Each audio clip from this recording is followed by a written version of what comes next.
Welcome to Sacred Realms.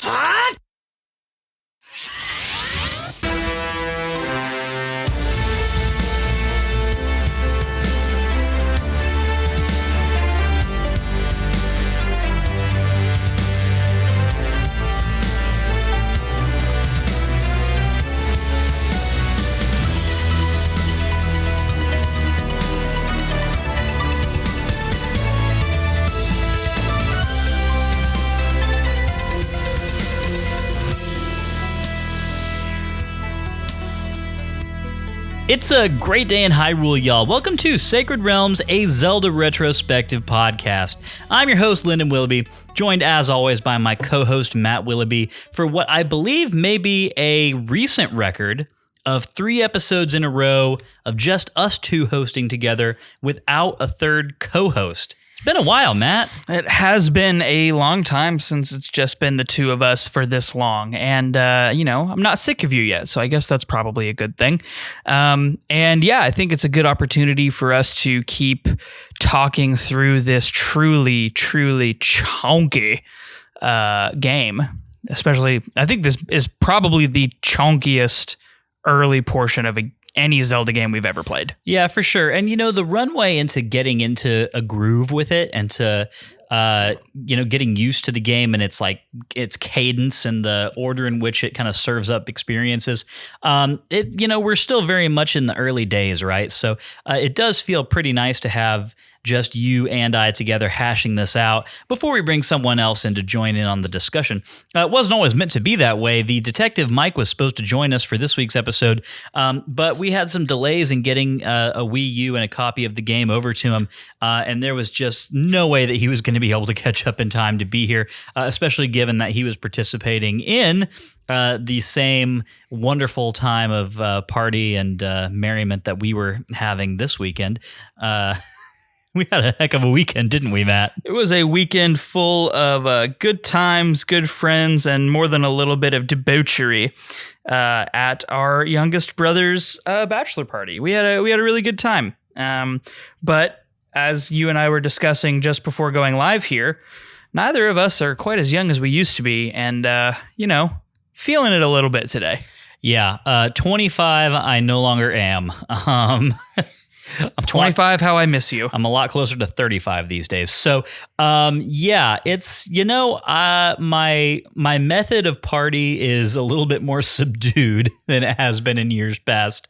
And I just didn't go all that hard, especially comparative to other bachelor parties I've been to in the past. But it was a really good time overall. I mean, we had somewhat of like a mini Sacred Realms in-person reunion, right? Because Jackson was obviously there as his bachelor party, but also Mike the detective was present for all the weekend festivities. And Dante was there as well, who's a frequent contributor and mod on our Discord channel, but also one-time guest on the podcast. So. Yeah, it was definitely a lot of fun. We had a good time. No injuries were had. No atrocious mistakes were made. Generally speaking, I think everyone came out of it unscathed and enjoying their weekend for the better because of it. I think that you're correct about that. We somewhat miraculously, I think, still left ourselves enough time to actually get our chunk of game finished and record this episode further out in advance than the night before it needs to drop. So, which is something we haven't done this season at all. So yeah, go us. We've been pretty behind the ball so far. I think we're getting used to the amount of time that it takes to get through a chunk of weekly episode for this game. And, maybe I still think that the schedule is going to need some revising. We'll probably post that up later in the week. We're definitely splitting Arbiter's Ground into 2 episodes. But I think I'm feeling a little bit less terrified about the amount of time that this is going to take per week after this week's chunk of game. Yeah, and originally you and I were looking at it, and once we started playing it, we were once again in the we even talked about splitting this episode into 2 parts before we played all the way through it. Because on paper, it's a lot. It's Hyrule Field, it's Kakariko Gorge, Twilight, it's Kakariko Gorge, light side. It's reuniting with Epona. It's battling Bokoblin King. It's learning sumo wrestling, traveling up to Goron village, sumo wrestling Goron Elder, and then the dungeon. Like, it's on paper a whole lot. And like that's a theme that has been true throughout the entirety of Twilight Princess so far. This is 20 pounds of game in a 5-pound bag, like all the way through where we're at right now. Like, it just feels like they are cramming so much into each one of these play sessions. Like, I think I ended my play session at like 5.5 hours, maybe 6. But I feel like I've done half a game's worth of character development and exposition and world building. Like, it's been a lot to kind of process and work through and think about, and it's, as is evidenced by last week's historically long plot recap, it's a lot to try to recap in a podcast and in a plot section in general. Like, there's so much happening in this game. It's breathless. The pace of this game is really breathless. Yeah, it really is. It really is impressive just how many story beats are getting kind of crammed into each section of the game.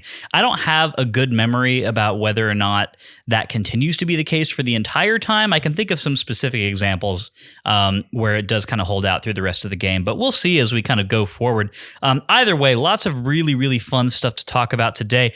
I say we get the housekeeping out of the way and then get right into it. I don't think we have anything we really need to cover outside of the regular housekeeping, do we, Matt? No, be looking for the second bonus episode this month for the Legend of Zelda cartoon series, covering episodes 5, 6, 7, and 8, I believe. And then after that will just be 9, 10, 11, 12, and 13. So that will be in November, but I'll be looking out for an announcement from us for that later this month. Yeah, absolutely. We had some really fun conversations with another attendee of Jackson's bachelor party this weekend regarding the potential subject matter of our bonus episode series going forward after the Zelda animated episodes are done. So that was very exciting. Can't wait to share more about that at some point before too terribly long.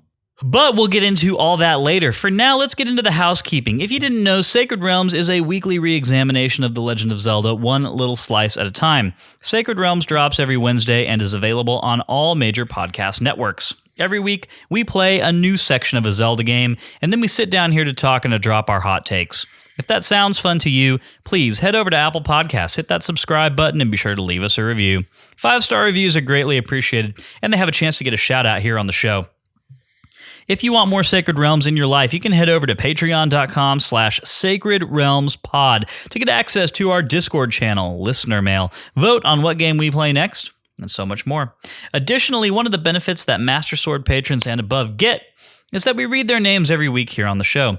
Those legendary individuals are Sakura Sky, Art Hopfer, Jeremy, Derek, Cosmic Link, Dante, Tom, Andy, Stephanie, Billy, Connor, Rachel, Shepherd Street, Matthew, Chris, Daniel, Fallout 907, Kelso, Tiffany the Star, Daxel, Patrice, Stephanie, Il Maestro himself, Darknuck, George, Mike, Dylan, Lennon, Melanie, Kolku, Aiden, Rowan, Josh, Nick, Dante, One, Gep, Brittany, Davey, Haru the Mighty, Derek, Albert, Mark, Andy, Cameron, Ben, Daniel, Nick D_TV, Travis, Hyrule Interviews, aka Max Nichols, Garrett, and Drew. These are the most legendary of individuals, and I would take a sumo class with any of them any day of the week.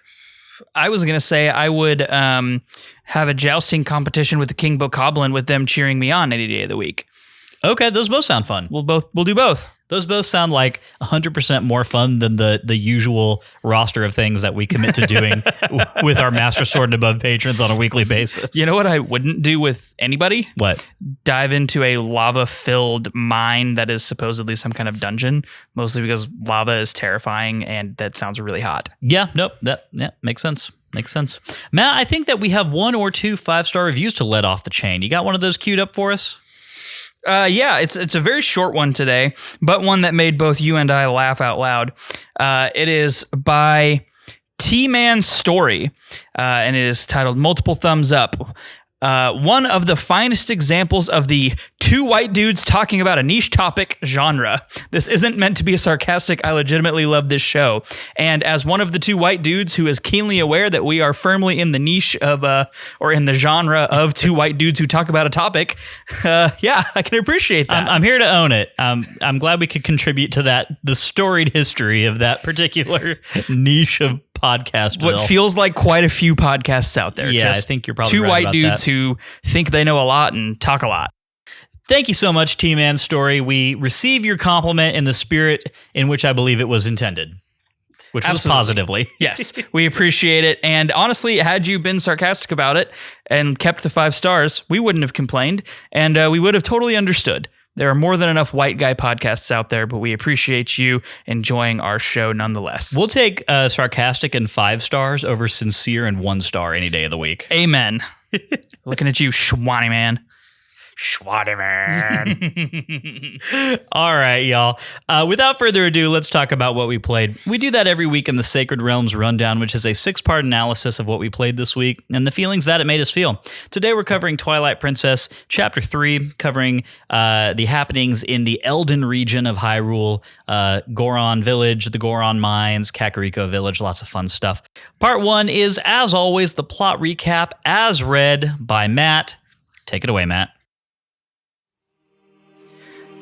As we land back in the spiritual spring of Faron Woods, the light spirit Faron speaks to us once again. He tells us that Hyrule has not been saved from the spread of Twilight by conquering the darkness in the woods alone. We must make haste to the other areas of Hyrule that are suffused in Twilight and free them from this shadow realm. By doing so, we will collect the fused shadows and hopefully accumulate enough power to challenge the King of Shadows. The first area we must visit is the fiery region of Elden, where the great volcano Death Mountain lies and houses the proud Goron people. Faron also tells us that we will find those we seek here, which we can only hope means Ilya, Colin, Mallow, Tallow, and Beth. As Faron fades back into the spirit world to resume his protection of this ancient forest, Midna elaborates on his comments with her usual acerbic personality. She promises to be helpful when we need to re-enter the Twilight Realm and to take good care of us when we inevitably turn back into our beast form while in the Twilight. As she melts back into our shadow, we set off to find the entry point to the shadow-engulfed area of Elden. Before we go too far, we stop back at the oil salesman and offer our most profuse apologies for slighting him and his business acumen prior to entering the Forest Temple. We prostrate ourselves at his mercy and purchase his bottle of excellent lantern oil and then head out of the woods 1 bottle richer.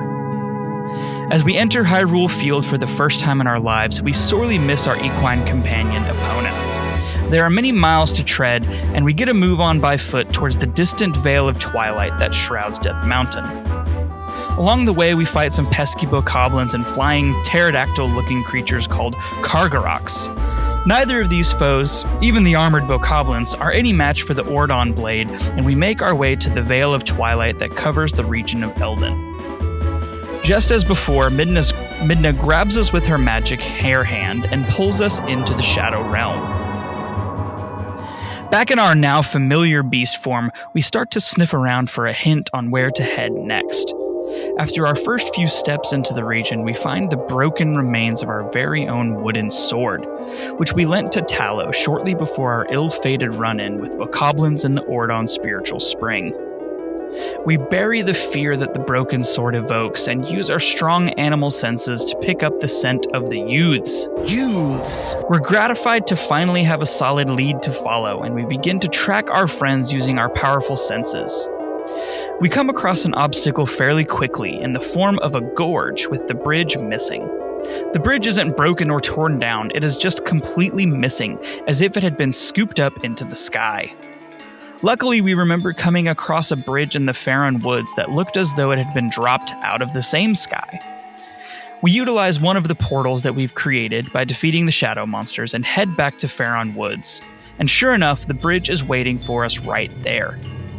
Midna uses some of her handy magic to teleport it, and us, back to the gorge to replace the bridge. Once across, we find our way blocked again, this time by a large menacing fence that is reinforced with bloodied iron spikes.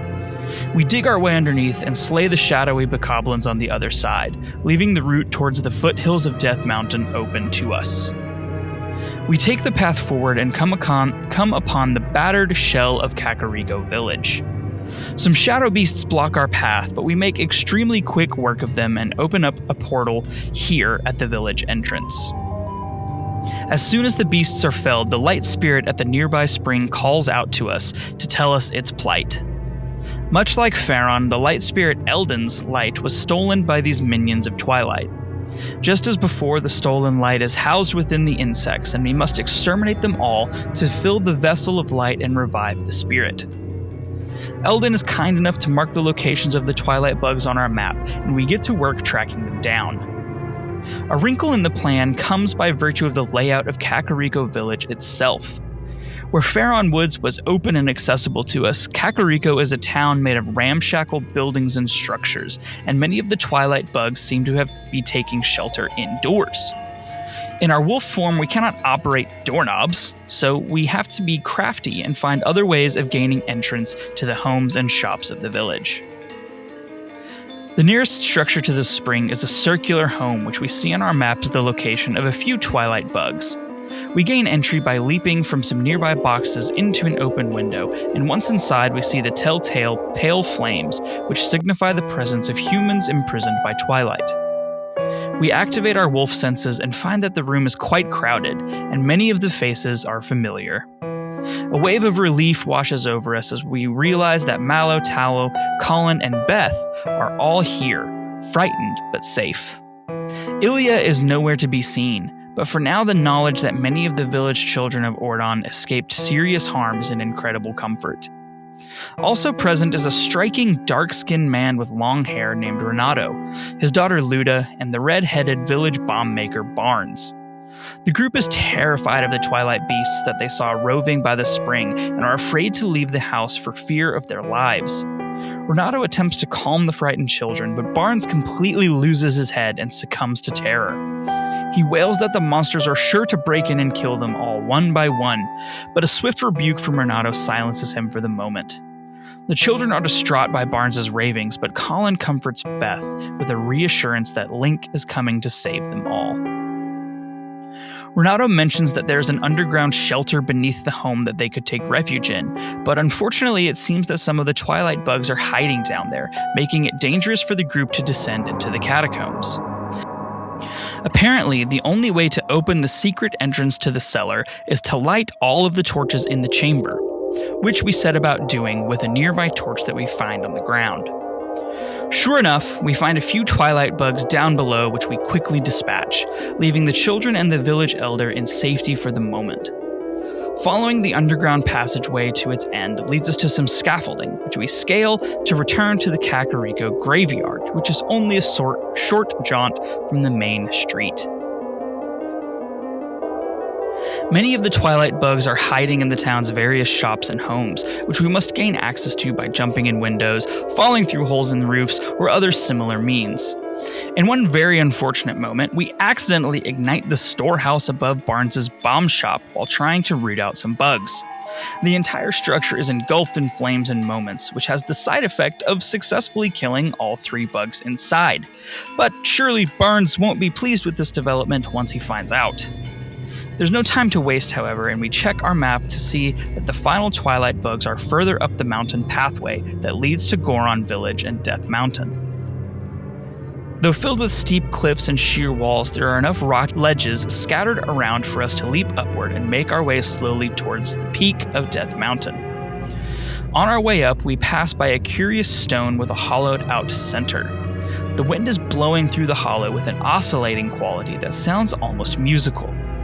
Remembering the advice of the Golden Wolf in Farron Woods, we focus and try to discern the tune being made by the wind. We give forth a series of mournful, warbling howls and feel ourselves engulfed by otherworldly mist. In the midst of an ethereal plain atop a high cliff, we look across a nearby chasm and see the gilded form of the wolf from Farron Woods. Compelled to repeat the mournful music that we heard from the statue, we begin to howl, and the Golden Wolf joins us in a rousing chorus. The tune itself is unfamiliar to us, but the Golden Wolf sings it as though far from the first time. When the tune has ended, the Golden Wolf says that more teachings of old may pass to us if we seek it out. And with that, the mist fades and we find ourselves back on the Death Mountain path. The remaining bugs are scattered about the upper reaches of the mountain path, and it isn't long before our vessel of light is filled. A golden glow collects us up and deposits us back into the waters of the sacred spring of Eldon, where the tears of light coalesce into the form of an immense owl. The light spirit Eldon thanks us for our service and our courage as the veil of twilight lifts and the warm glow of the sun returns to Kakariko Village. With the light returned to the region, the Great Spirit tells us that our journey must take us up the paths of Death Mountain to the sacred mines where the proud Goron tribe is in deep trouble. The dark power we seek is housed there and has wreaked havoc upon the Gorons and the mountain itself. With this, the light spirit fades back to its spring, and we turn to find a much more corporeal and pleasant sight before us. The children of Ordon Village, along with their Kakariko keepers, have poked their heads out of the shelter, and the children make their way over to us with delight and relief. The relief and joy at seeing these little rascals is so intense that it almost overwhelms the lingering feeling of fear that we still have for the missing Ilya. As the kids crowd around us, Renato comes up and makes introductions, and lauds us for fulfilling the hopes of the kids who never lost faith in us. The kids describe their time in the Twilight like a bad dream that they were unable to wake from, and Colin unfortunately doesn't have any information on what happened between being taken by the Bokoblins and waking up here in Kakariko Village. Renato muses aloud about the state of the world and elaborates a little more on the recent change in attitude from the Gorons, confirming what Eldon told us about the issues that are plaguing the mountain-dwelling folk. Renato encourages us to take the children immediately back to Ordon Village for safety, while he tries to convince the Gorons to re-engage with the village. Unfortunately, we can't take the kids back and have to investigate the mines ourselves, so we leave our friends and head towards the mountain path of Goron Village. We climb up the netting to the path, but as soon as the Goron watchman spots us, he curls up into a ball and charges at us like a living boulder. We try to catch him like we do a charging goat, but his mass and energy are too great, and we're flung unceremoniously from the top of the ledge. Realizing there's no way past the guard this way, we head back to talk to Renato again. He tells us that the only human that has ever gained the trust of the Goron people in a way that would be meaningful enough to break this uneasy stalemate is the mayor of our little town, Bo. If we are intent on gaining the confidence of the Goron tribe, we should head back home and get some tips and tricks from the old man himself. Renato also offers to take care of the village kids until they can get a horse and a cart to transport the children safely back to the village. So we head back down the high street to make our way to Ordon Village, but before we make it all the way, we hear a horrible commotion from the north end of town and turn to see our horse Epona galloping like a crazed thing down the path. She is so spooked that she doesn't even recognize us and almost runs us down. We dive out of the way just in time, and fortunately, she decides to rear up in surprise, giving us the perfect opportunity to hop on and try to wrangle our dear friend into a more calm state of mind. After a brief struggle, Epona calms down enough that we are able to secure our place on the saddle and get reacquainted with our old friend. With some brief and rare praise from Midna about our wrangling skills, we head off back towards Ordon Village to deliver the news of the children's safety and hopefully learn a trick or two from the mayor about how to gain the Gorons' trust. Once in town, we head straight to the mayor's house to deliver the news and seek advice. His relief at the sight of us unharmed is offset slightly by his confusion about our new clothes and gear, and we quickly tell him a brief version of some of the events that have led us here. The news of the majority of the village children being safe in Kakariko under the care of Renato is excellent, but the lack of information about his own daughter is extremely troubling. But the main point of our visit must be discussed, and the mayor invites us into his house to discuss this at length. Inside, we learn that the Gorons respect strength above all else, and that the mayor was able to earn their trust by besting some of them in a competition of sumo wrestling. Normally, a human would be too light to successfully wrestle a Goron, but the mayor utilized a pair of iron boots to increase his weight and prevent the Gorons from tossing him around like a feather. Before he agrees to pass on this treasure, we have to not only promise to take this secret to our grave, but also best the mayor in a sumo match to prove that we are capable of winning the trust of the mountain tribe. Even though the mayor is an accomplished sumo wrestler, we're able to use the skills we gained as a farmhand, namely some insane upper body strength and rock-hard abs, to best him. After a second round of wrestling, the mayor is forced to admit that we can handle ourselves in the ring and hands over the iron boots. Before leaving the village, we make sure to stop at every house and shop and tell each of the parents that their children are safe and sound. The utter joy and immense relief that this news brings makes all the hardships we have faced so far feel very, very far away. And we leave Ordon feeling that the village has regained at least a portion of its homey charm.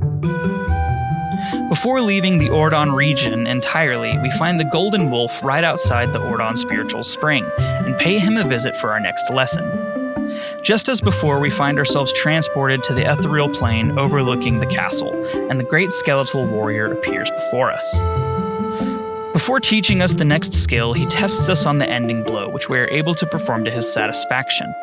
The next skill is the Shield Strike, which utilizes the shield as a bludgeoning device to throw an opponent off balance. The skill is simple enough to use, but the simplicity doesn't mean ineffective, and we're sure that this new skill will be immensely helpful along our journey. Back in Kakariko Village, we don't get the easy path to Death Mountain. Instead, we ride up on the village to find it full of bokoblin riders, including the towering monster that kidnapped Ilya and Colin in the first place. We see from afar as the giant bokoblin is about to run down Beth with his immense boar, but brave little Colin runs and pushes her out of harm's way, taking the blow himself. As we urge Epona to gallop faster, the giant monster scoops Colin up, intimidates Barnes, and rides off with his posse back up the high street. Determined not to let these brutes get away with our friend again, we chase after them into Hyrule Field. As we leap the gate to the open field, we see that the lead bokoblin has tied Colin to a giant pole on his boar's saddle like some sick trophy. As we charge towards him, he lifts a giant horn and lets loose a blast, summoning more of his boar-riding minions to his side. We join battle atop our mighty steed and slash our way through what feels like an entire horde of mounted bokoblins. We chase the leader far across the field and back, slashing away at his thick armor at every opportunity. Eventually, we strip him of all his crude armor and land a strong blow across his back. He flees towards the large stone bridge and hops over a wooden barricade onto the causeway. We follow, and as soon as Epona's hooves land on the stone, some bokoblin archers light the barricade behind us, effectively trapping us on the bridge with their master. The giant brute sits astride his cruel steed and makes his intention to charge us head-on very clear. We aren't about to back down, but know that we have to make sure the boar doesn't get a clear shot at Epona with those deadly tusks, so we set off at a gallop towards our enemy, ready to jig to the side to protect our faithful horse. Sure enough, the bokoblin doesn't even raise a weapon, intending to gore Epona and throw us into the abyss below the bridge. We skillfully dodge to one side and make contact with our sword on the brute's thick hide. But he isn't so easily felled, so we reel around for another pass. The second swing goes wide of the mark, and we wheel Epona around once more, feeling the nerves of the deadly contest in the horse's heavy breathing and our own tired sword arm. We summon our courage, just as our skeletal master has told us in each of our encounters, and charge full steam ahead towards the towering green monster. With a quick dodge to the side and a powerful swing of the sword, we connect with the bokoblin's thick skin once more, and the sword that Colin's own father crafted throws the vile beast into the abyss at last.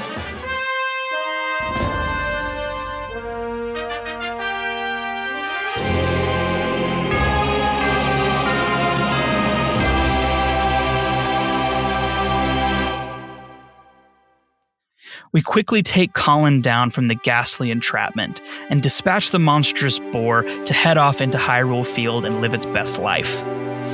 We then rush our wounded friend back to Kakariko, hoping that Renato can do something for him. Once there, Colin thankfully wakes and talks to us for a short while.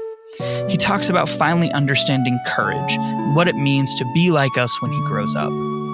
The sweet child that so innocently said playing with swords scared him has proven to be one of the most courageous people in the world, and we're gratified beyond words that he still looks up to us. After a few more words, he passes out again, and Talo attempts to hoist him up and carry him to the house, before Renato's strong hands lift the small boy up.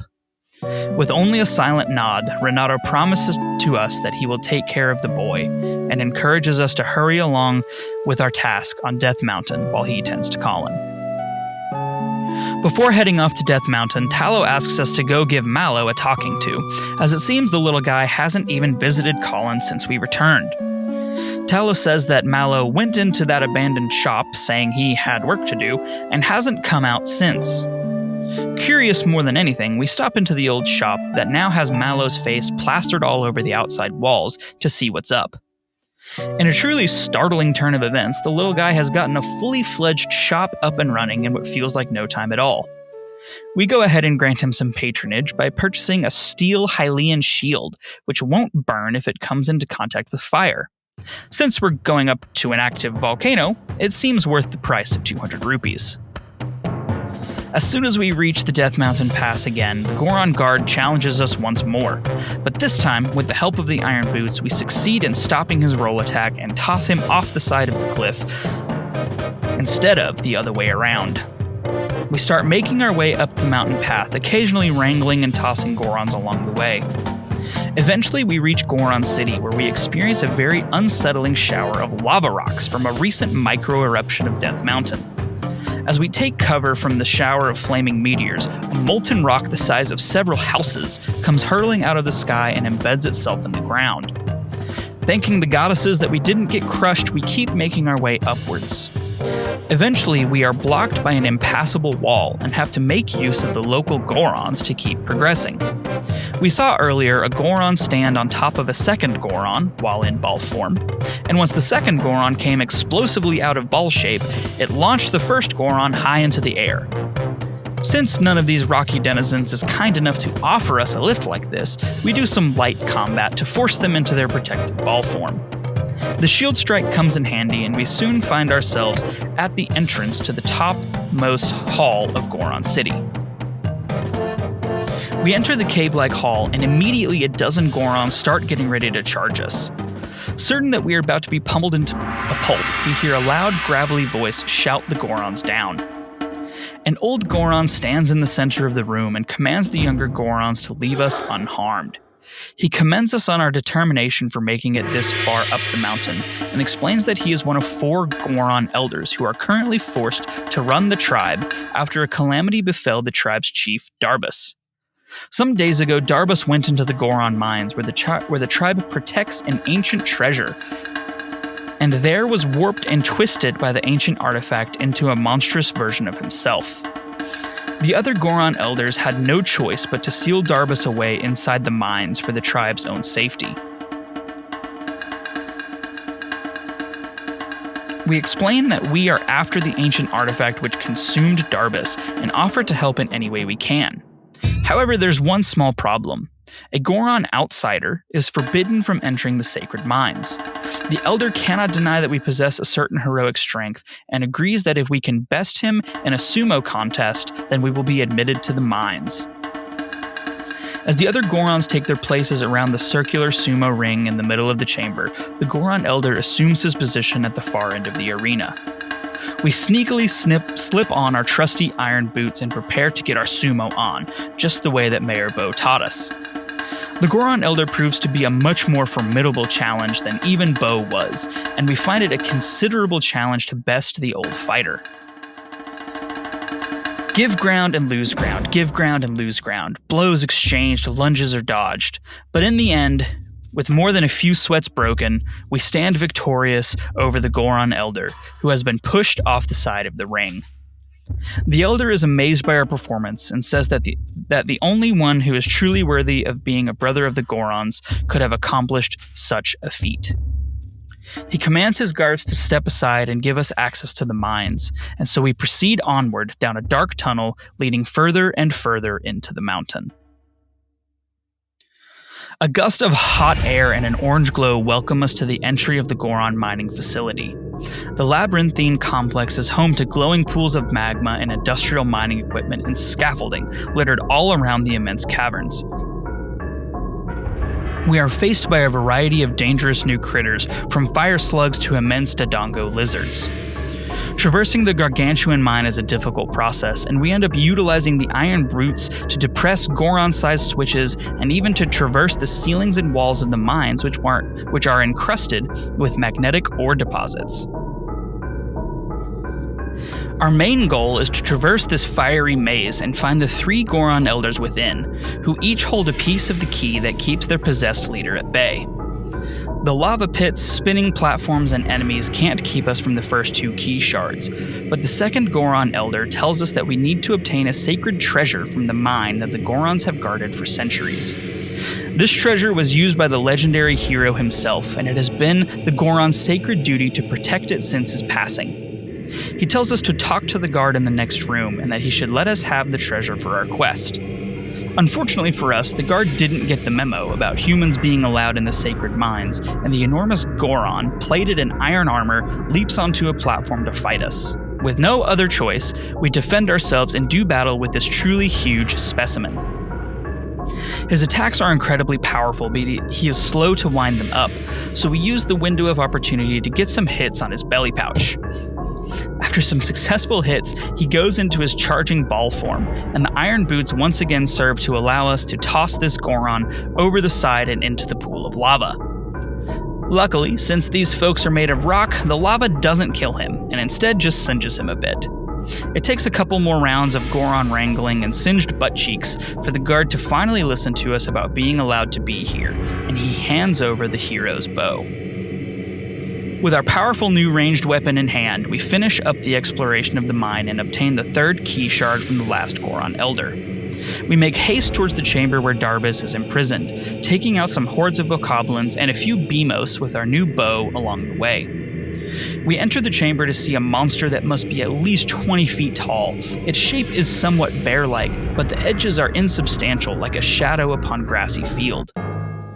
The arena we find ourselves in is large and circular, and the beast that once was Darbus is chained to pillars encircling a cracked stone floor. Once we enter, the monster awakes and roars its rage to the ceiling, igniting its entire body in flames hot enough to cause its chains to glow red hot. The Twilight Igniter, Phyrus, breaks its chains and charges us with reckless rage. As we hurriedly dodge out of the way of the Berserker, we notice that the beast has something that looks like a helmet on its head, and in the center of the helmet is a glowing red gem. Since it worked on the beamos in the mine, we take aim with the bow and blast the gem from a safe distance. Immediately, Phyrus begins to mindlessly stomp around in pain, no longer seeking us out, but simply moving in erratic patterns. We see that the chains around his ankles still have handles on them, and the floor is showing the magnetic ore through the cracks in the stone, so we equip the iron boots and grab the handle of the chain around his nearest ankle. With the strength of herding 1,000 goats, we pull on the chain and trip the monster up, bringing it crashing down to the floor. The fire extinguishes along its body, and the gem on the helmet is a prime target for our sword, so we swing away to try to destroy the dark object holding the Goron Elder under its sway. One round of sword damage isn't enough to break the sinister hold the fused shadow has on Darbus, but after 2 more rounds of damage, Phyrus rears in agony, and the shadowy form begins to dissipate.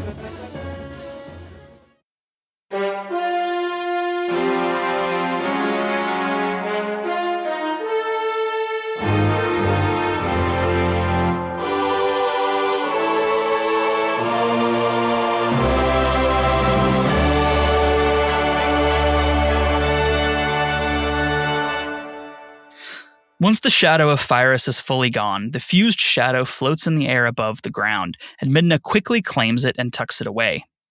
She's so impressed by our ability to collect the second fused shadow that she tells us the name of our shadowy adversary, Zant, the king of Twilight, who is responsible for casting our world into shadow.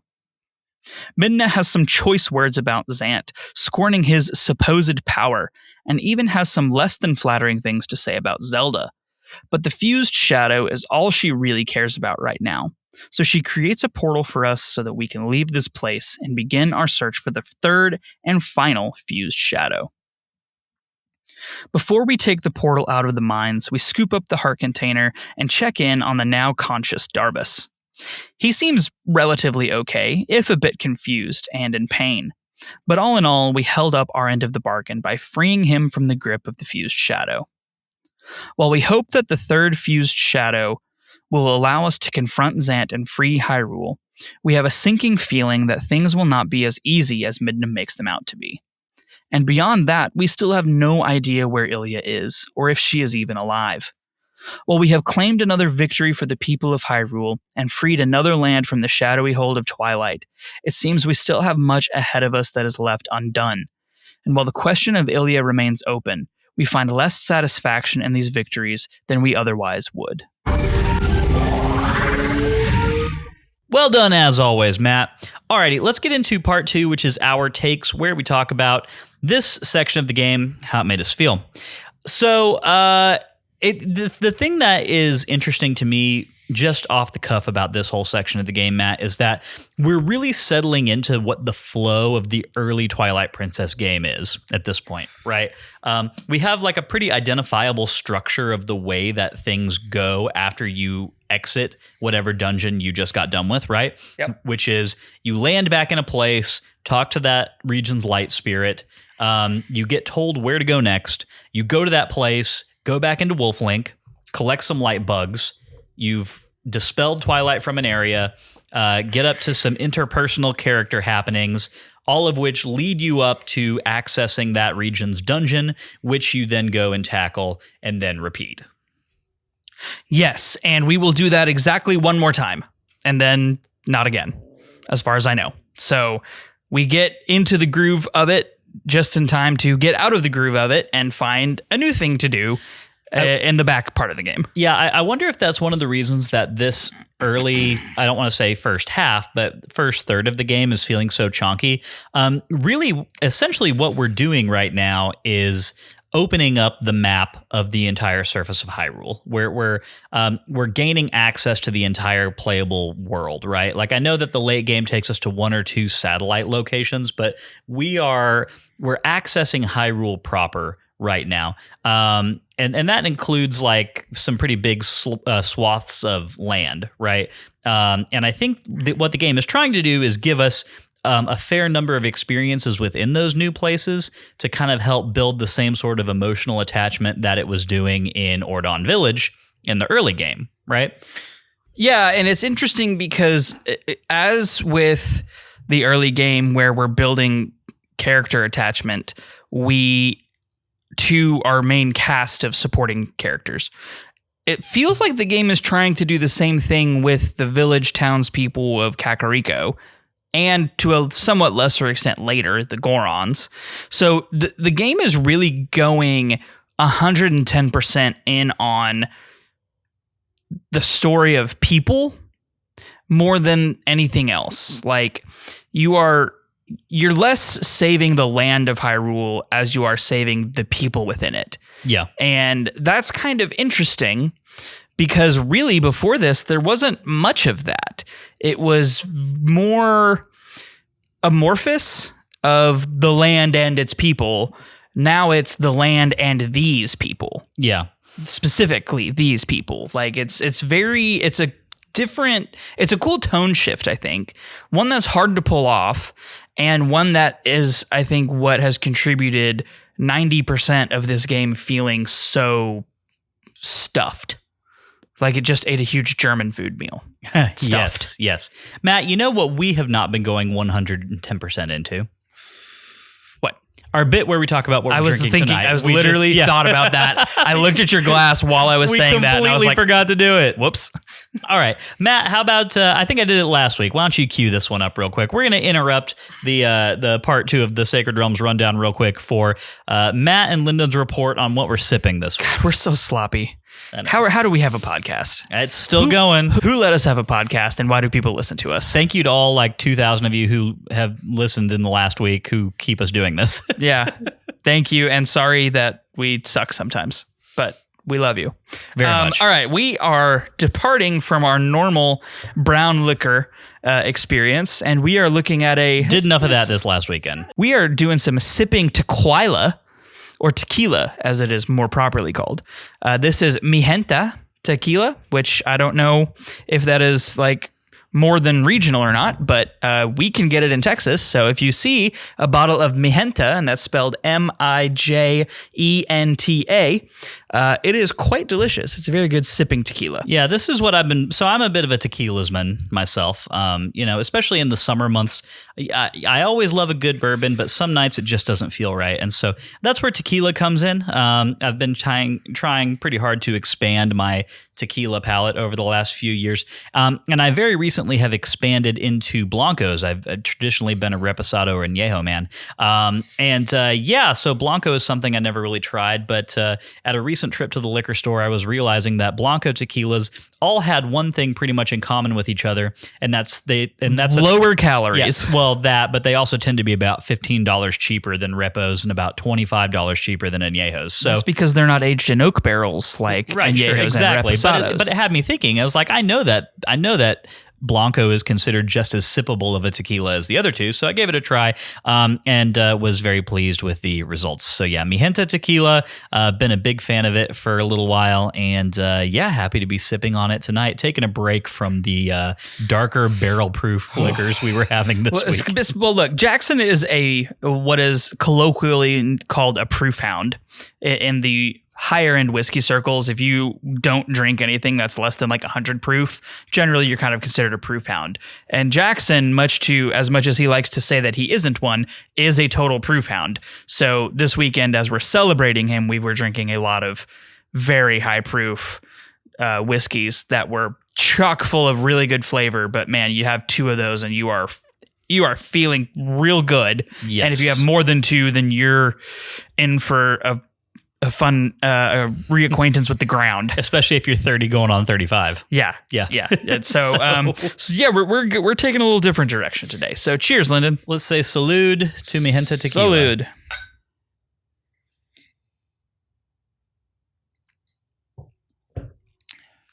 Quite good. Very vanilla forward. I like that a lot. It's kind of sweet.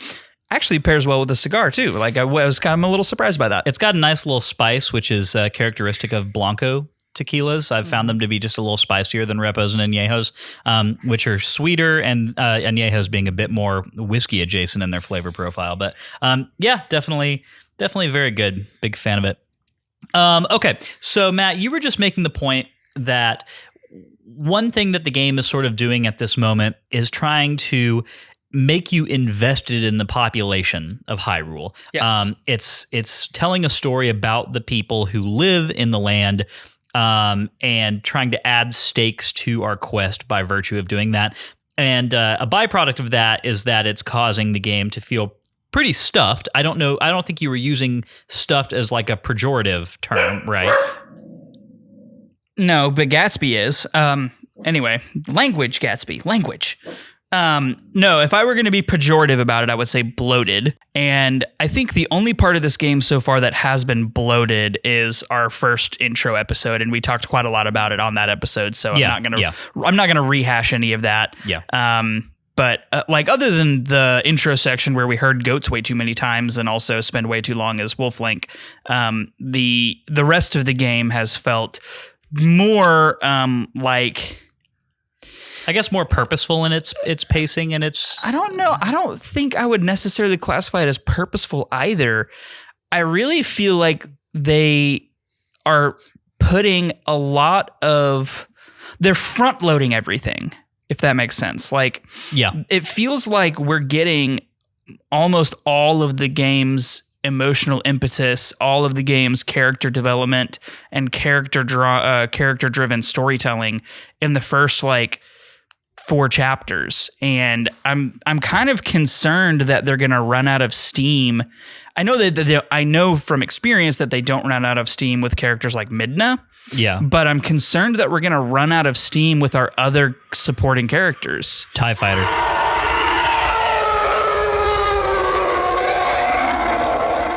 Like, I'm concerned that Colin and Tallow and Mallow less so because he becomes a vendor, but Colin and Tallow and Beth and the villagers of Ordon Village, like, I'm concerned that we're getting everything about them right now, and then throughout the rest of the game, they kind of take a non-existent back seat. Not unlike Laris and Picard. Like, right. Poor Laris. She deserved better. Yeah. It's a valid concern. I don't remember one way or the other. I don't either. How this pans out. We do have 1 or 2 characters that we had those early emotional attachments we were talking about that are still outstanding, right? So we do have that to look forward to. We haven't caught back up with Ilya yet, for instance. Or Russell. And I know that, like, I know that the game continues introducing an even wider cast of side characters the further that we go into it. Like, I couldn't remember off the top of my head whether or not any of those characters, or even most of them, get the same treatment that the ones we've met so far do. I feel like some of them have to. We'll see what happens when we get there. But I can just, in my head, I've got a running list of like, yeah, we still haven't met this character or this character or this character. Like, just a lot of side characters in this game. And I will say that, like, of the ones that we meet this week, which is the people of Kakariko Village primarily, right? Renato and Barnes and Luda. Yes. In addition to the Gorons, right? I would say, once again, this game is doing a really impressive job of keeping its new characters interesting and distinct from one another. Like, and they're also not taking the spotlight, which they're adding. It's like a tasteful sub-harmony in a well conducted orchestra, or in a well-composed orchestra. Like, it feels like a subharmonic that is being woven into the story, this very character-driven story, like we've been saying, that works really well right now. My concern, aside from our main supporting cast taking a side, a back seat or a non-existent seat, is that this is a problem that some newer TV shows have, is that it finds something that it's good at and then just does it over and over and over and over again until it no longer matters.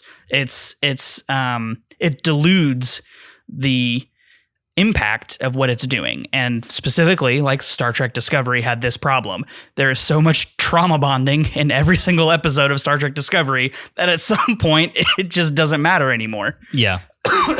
And, like, as much as I love character-driven stories, I can't be emotionally invested in 20 to 25 side characters to a degree that it matters. Like, at some point, they just start kind of coming and going and losing the impact to the game and to the emotional through line. And it gets busy. I agree with what you're saying. The counterpoint to that is that I do think it is possible to have a vast collection of side characters who each have 1 or 2 memorable-ish moments and still maintain the emotional impact there. I mean, look at Majora's Mask, right? Like, that's a game chock full of tons and tons and tons of side characters. And yeah, some of them get more playtime than others, right? We spend more time with Romani and Kaife and Anju, right? But also, there's easily 30 more side characters that you interact with throughout that entire game. And I would say that the majority of them have, yes, a fleeting, but still successful mini arc for the amount of time that you're interacting with them. And I would say that so far, Twilight Princess is doing something similar. I don't think that it's effective on quite the same level just because it's not necessarily trying to be. Like, Majora's Mask, it leverages that technique for the majority of its actual gameplay, right? And for Twilight Princess, it's just like, it's a similar approach that doesn't, it doesn't have quite as much involvement, but it is there. Yeah, so I want to be super clear in that I am laying out concerns that I have, not qualms that I have. They're not qualms yet. I know that Nintendo is capable of doing this because, as you said, and I was going to get there eventually, but you got there first, so we'll give it to you. But Majora's Mask did this and executed on this premise well. So I know that it can be done. Mm-hmm. I know that it's hard to do, and I am concerned because I don't remember. Again, this goes back to you and I really have very broad memory of this game. It's very generalized. Yeah. So it's a concern that I have at this moment. It is not a qualm that I have or a knock against this game in any way, shape, or form. So far, up to the point that we've played, the characterization has been really well done, and I don't have any complaints about it right now. Yeah. So, how do you feel about the new characters that we met this week? Because I felt like one or two of them were pretty good. I felt like one or two of them were really good. Yep. And so I'm kind of curious if you're on the same level. I think Renato is probably the most interesting character that we meet this week.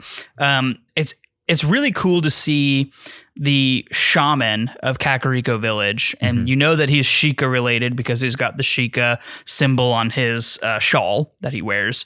It's really cool to see the Sheikah take a more spiritual role than a spy or martial role, as is generally associated with their tribe. And I was wondering, maybe it's just because the location and setting of Kakariko Village in this game is fairly different than anything we've ever really seen from that location before.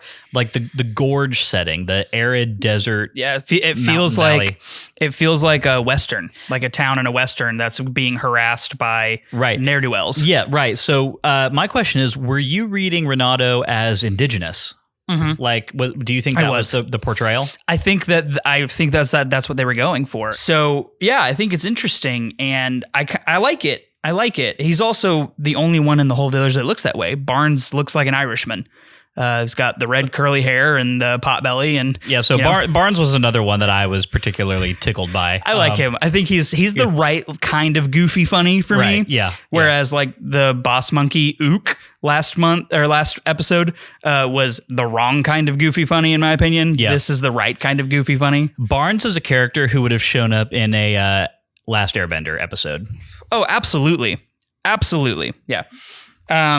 So I really like the feeling of the town of Kakariko, and going back to that Western theme and jumping ahead a little bit, and I don't want to jump ahead too terribly far right now, but the whole sequence of fighting off the bokoblins and going and doing the whole chasing them off from the village felt very much like Roland and his gunslingers in the Dark Tower, saving the villagers of Calibre and Sturgis. And I think that is really cool, and I would like to imagine that is super intentional because that's what it is. Well, and a lot of that comes down to the soundtrack too, right? Like this version of the Kakariko Village theme, it opens with that whistle sound, It is all very Western feeling, which I actually like. I think this is a really cool gear for Zelda to go into, and one that it really doesn't do a whole lot of.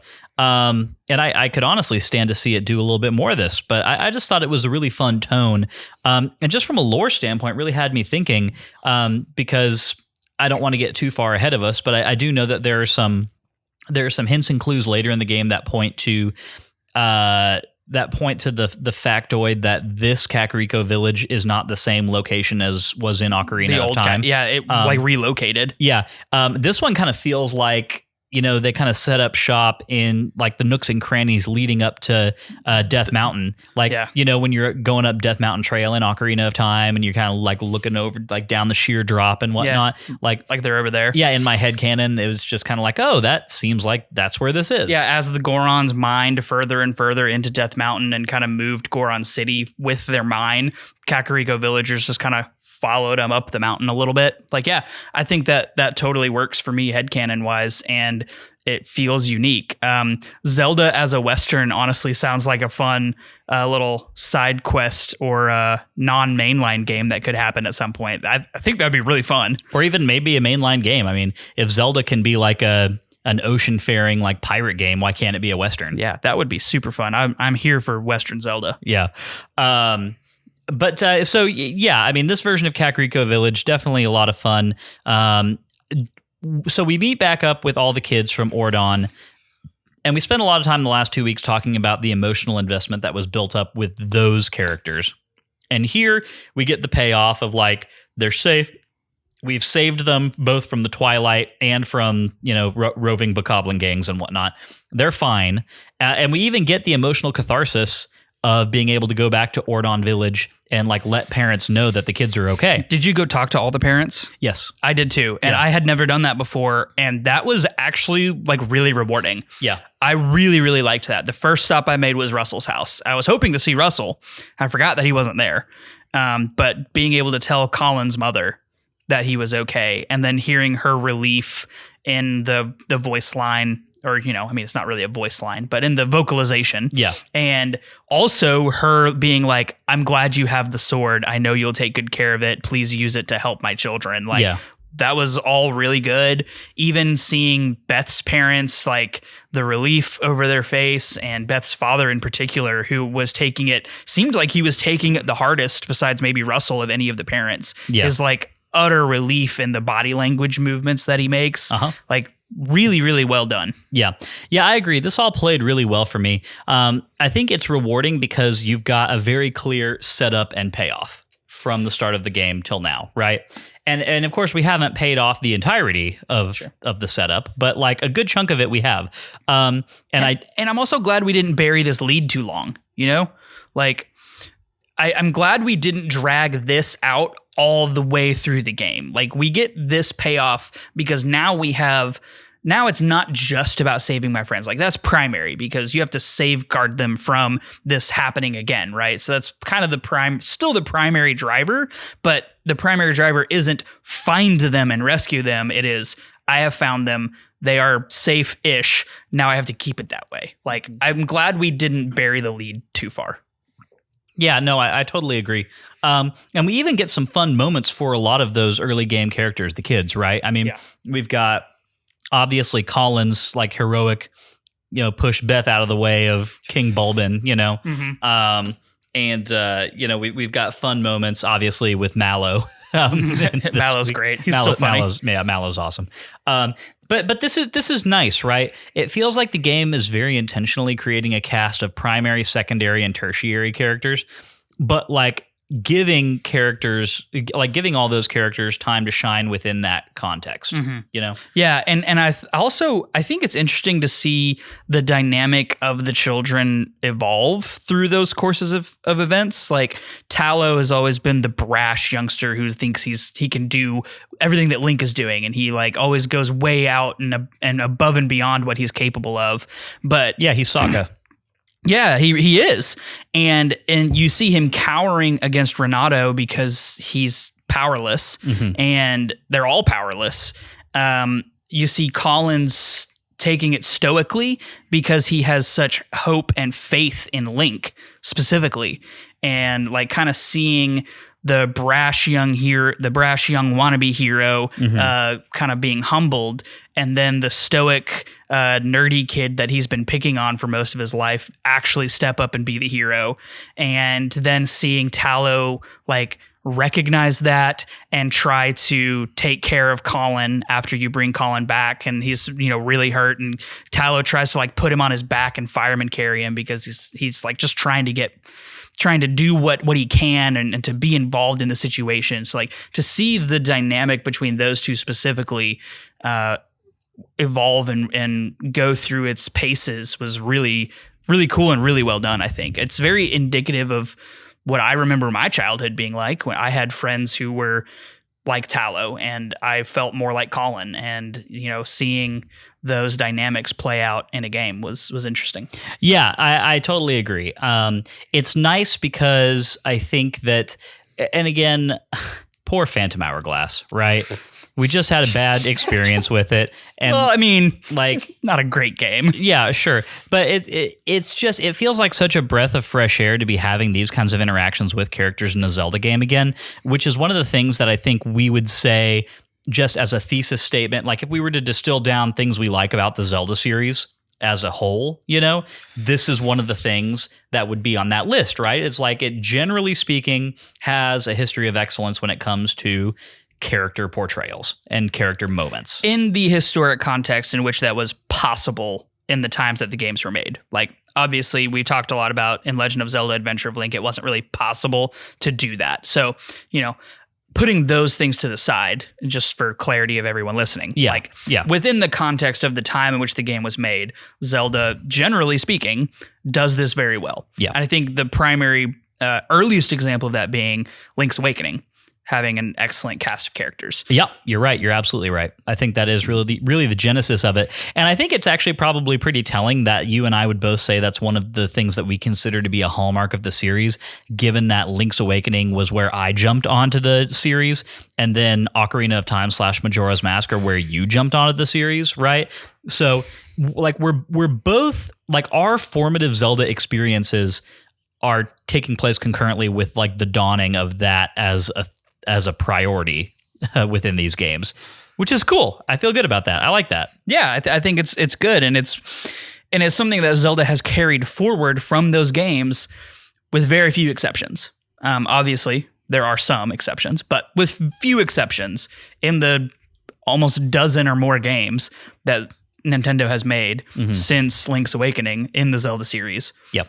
Very few exceptions of that rule. Let's back it up from our conversation about characters. I want to talk real quick about, getting into a more chronological discussion of just all the things that happened this week.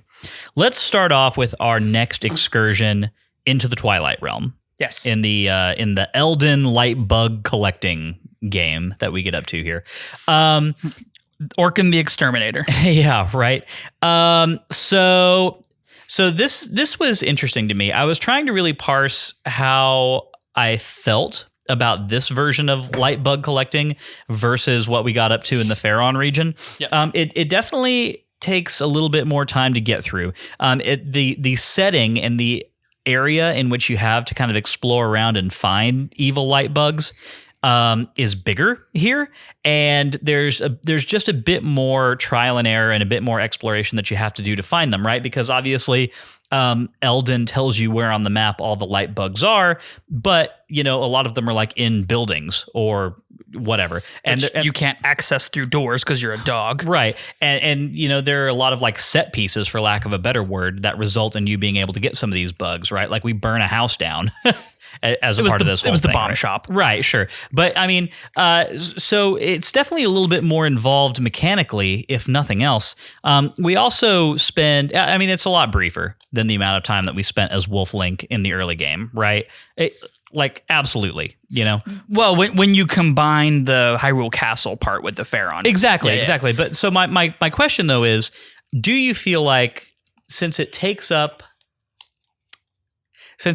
less time overall, do you still feel like it's a fun enough thing to be doing? And do you feel like the specific challenges that were involved with this version of the little mini game were more or less fun than the Faron Woods stuff?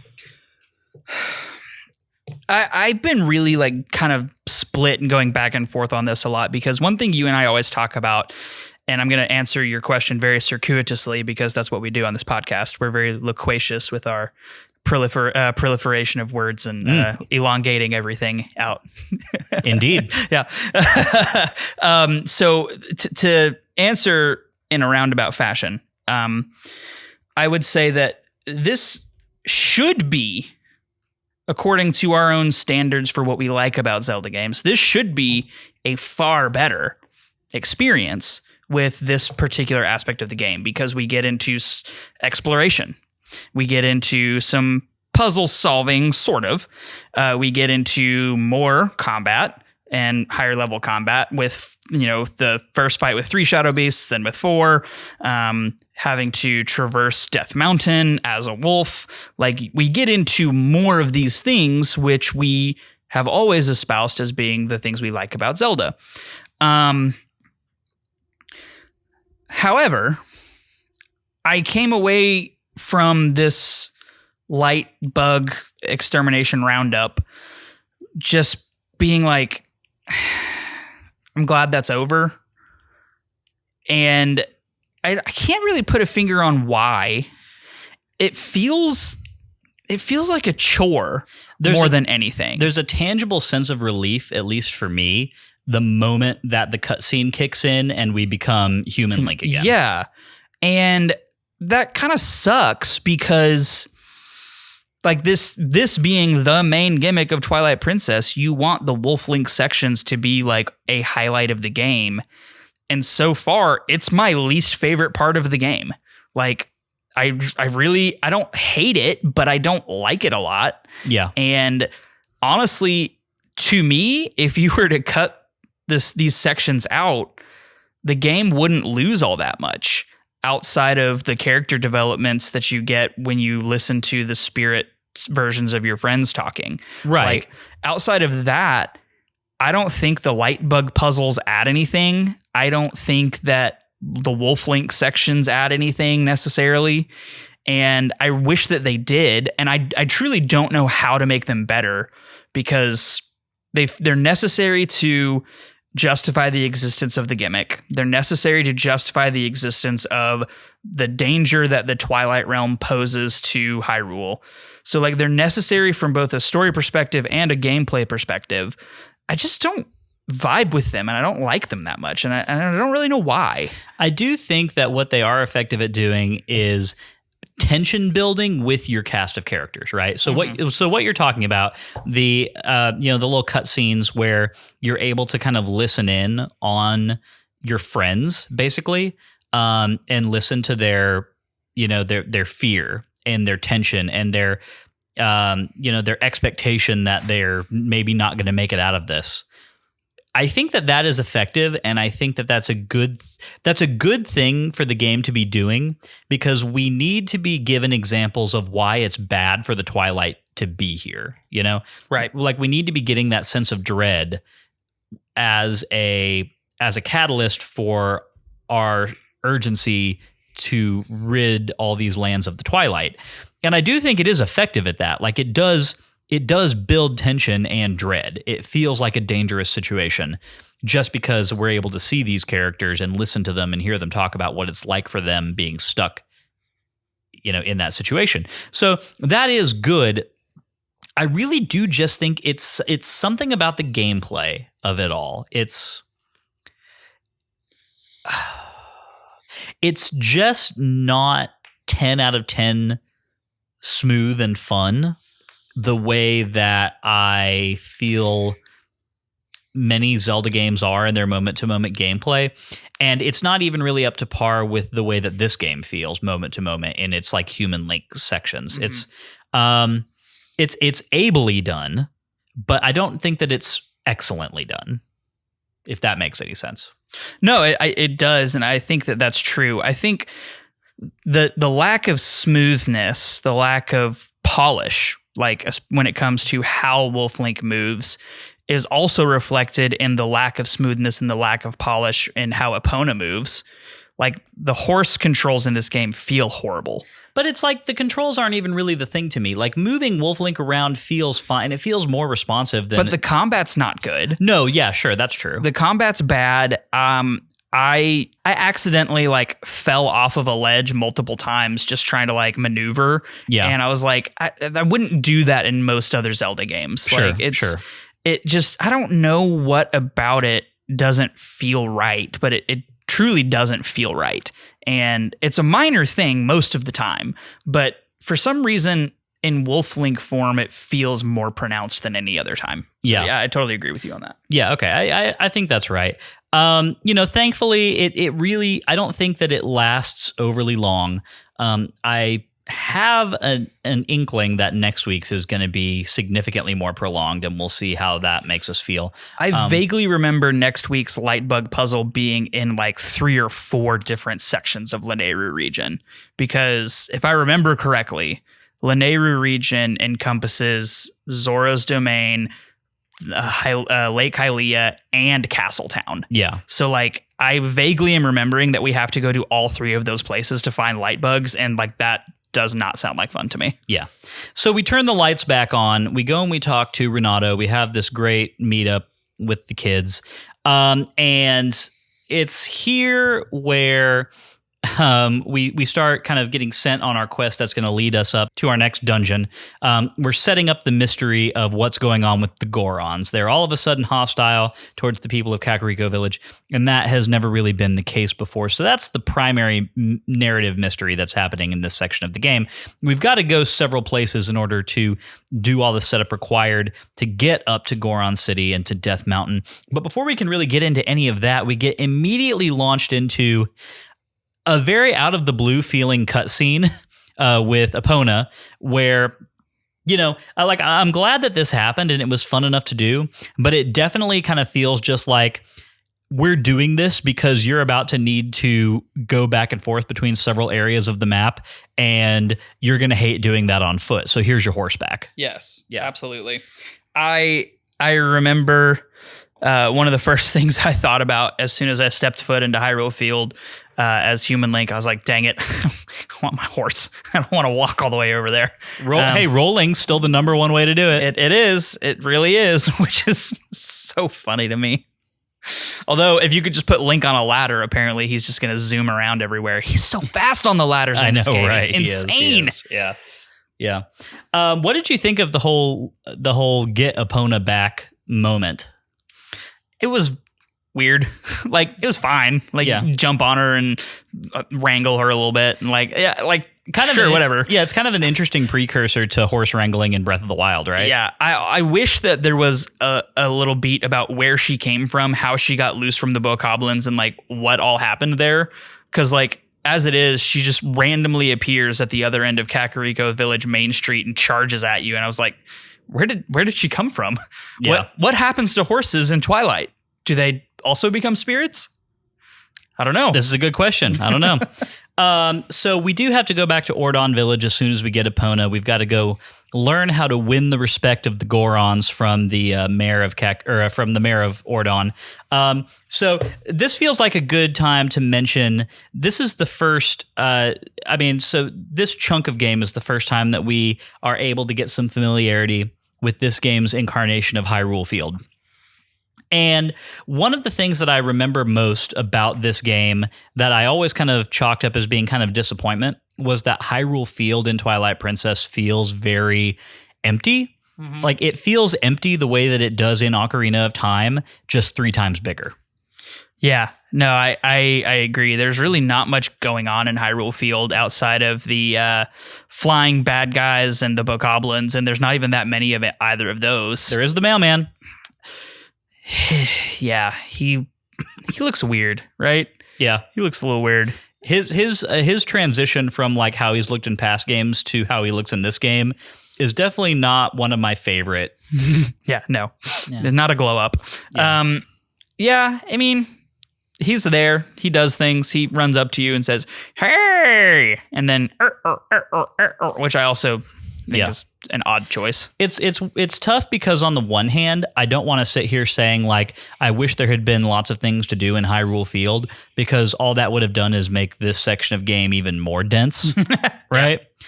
But at the same time, I feel like if it's going to be this big, then there should really be more to get up to here. Yeah, there should be something to do. Like, you can collect bugs, but that just kind of is. Yeah. And other than that, like, I didn't even find any puzzles to like get into. And maybe, I mean, we're super early in the game, so maybe we get up to some puzzle solving in Hyrule Field later, especially once it's all open. But what I don't want Hyrule Field to be is just a barren, empty feeling thoroughfare.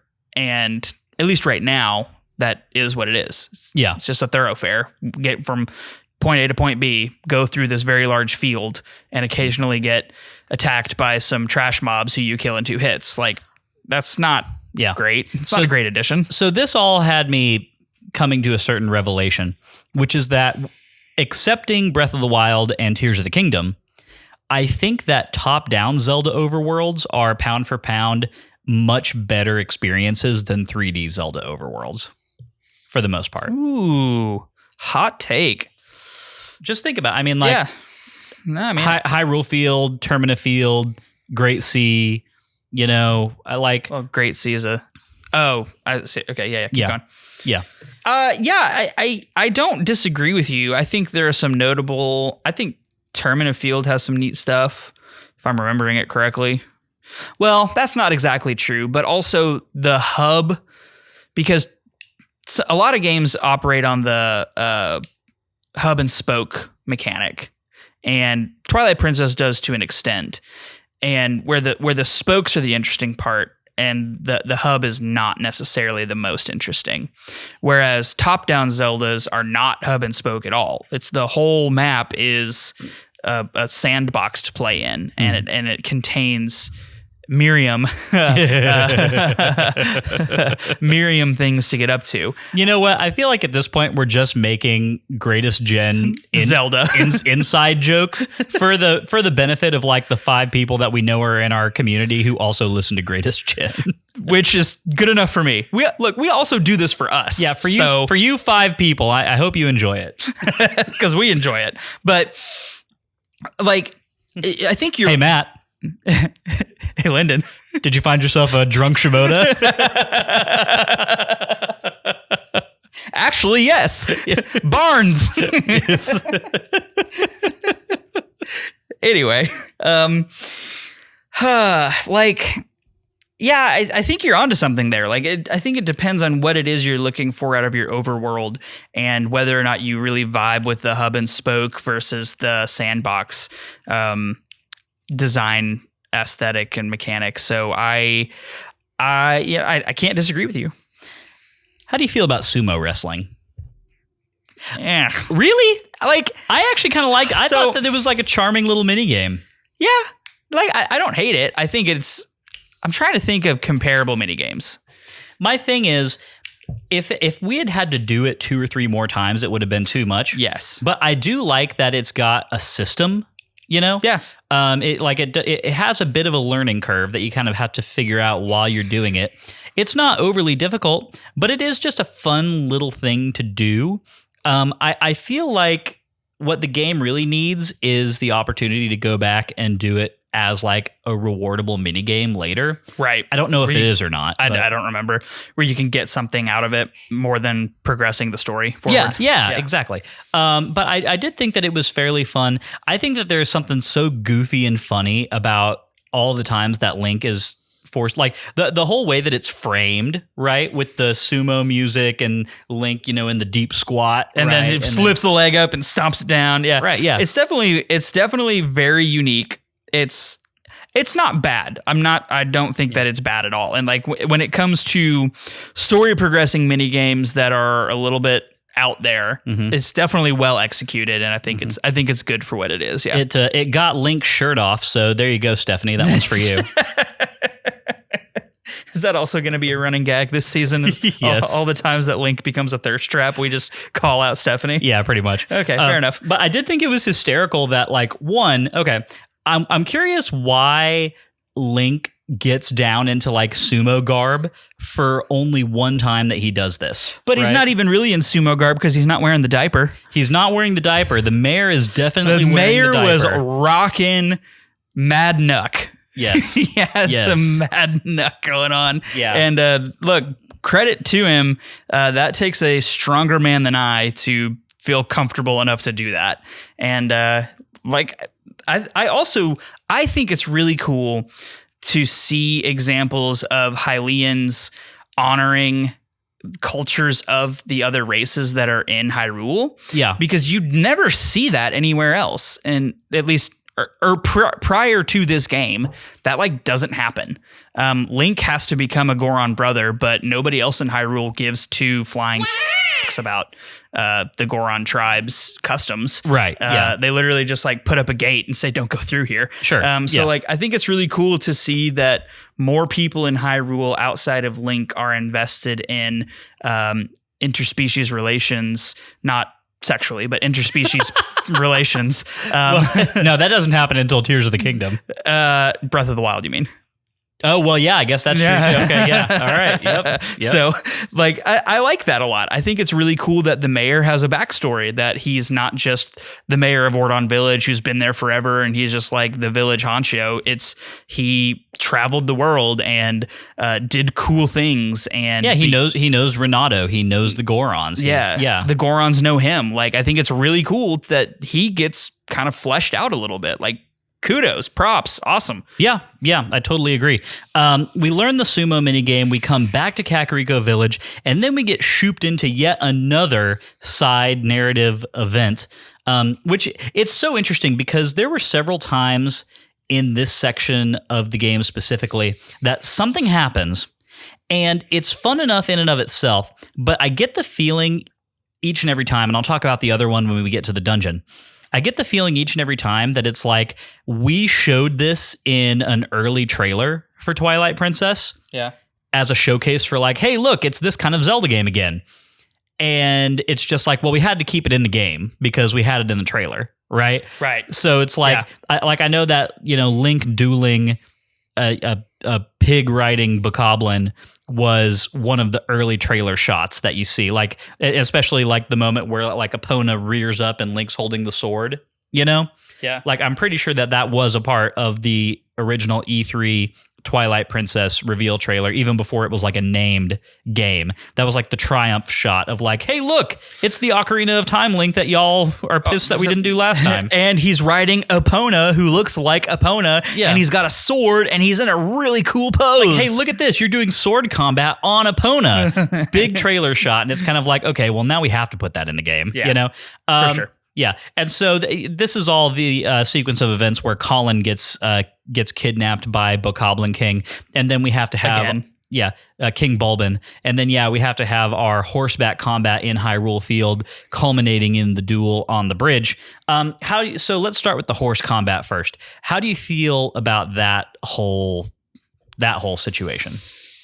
I would have liked it more if the controls weren't horrible. Like, Epona does not move gracefully. She's very hard to turn around on the bridge. Going through Hyrule Field was fine enough, except I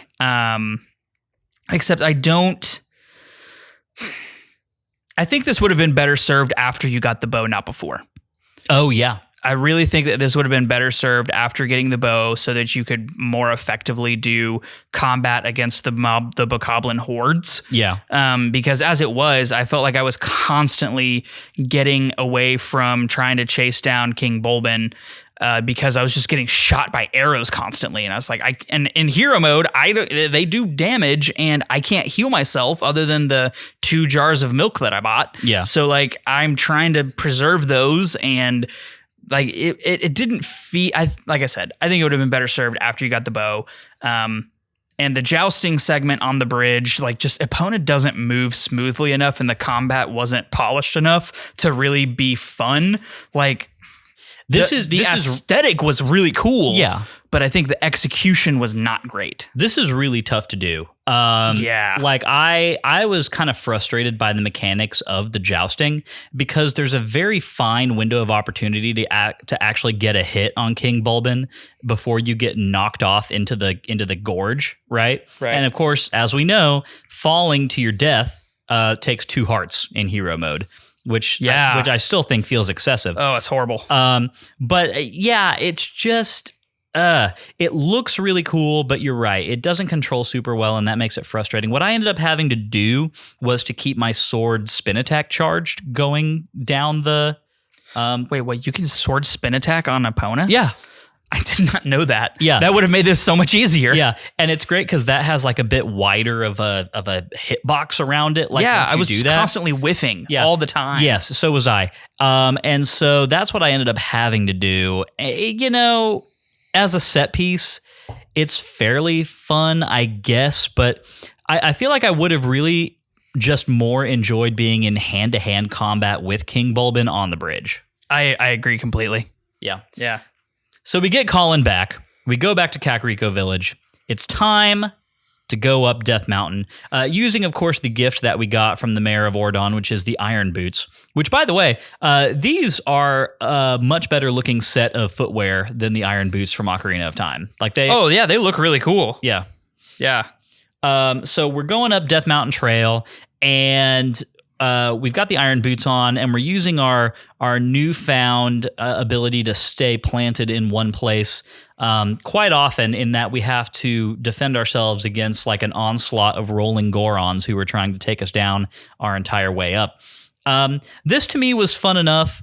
It happened just a little bit too often for me to completely enjoy it. Like, I got about halfway up Death Mountain Trail and then was just kind of like, okay, I would like to be done with having to like mosey on the iron boots and then just like toss the Gorons now. Yeah, I feel like after you got into basically like Goron City, felt like Goron City, wherever the hot spring is, like we probably should have stopped the iron boot goat wrangling, Goron wrangling gag. It was probably a good enough time to stop doing that.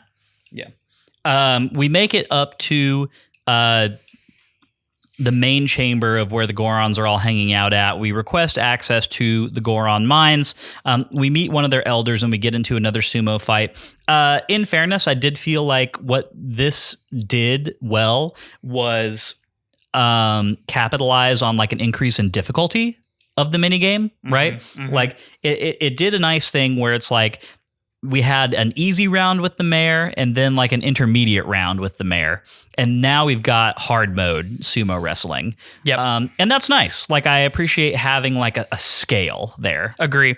I got grabbed by a Goron Elder a lot more times than I did the mayor, but I beat him faster just because I kept maneuvering. Even when he was grabbing me, I was trying to maneuver him closer to the ring circle. I actually had a harder time beating the mayor for whatever reason, but definitely, and maybe it's just because doing that with the mayor got me more used to the controls, so I was better prepared for it against the Goron Elder. But yeah, that's probably why. But yeah, I agree. I think one thing we talked about a lot in some previous games is when Zelda does the teach you a thing, make that thing harder, and then bring that thing to its ultimate culmination. Yeah. And this was a good example of that. There's nothing that annoys me more in hero mode than having to dodge flaming rocks in Death Mountain.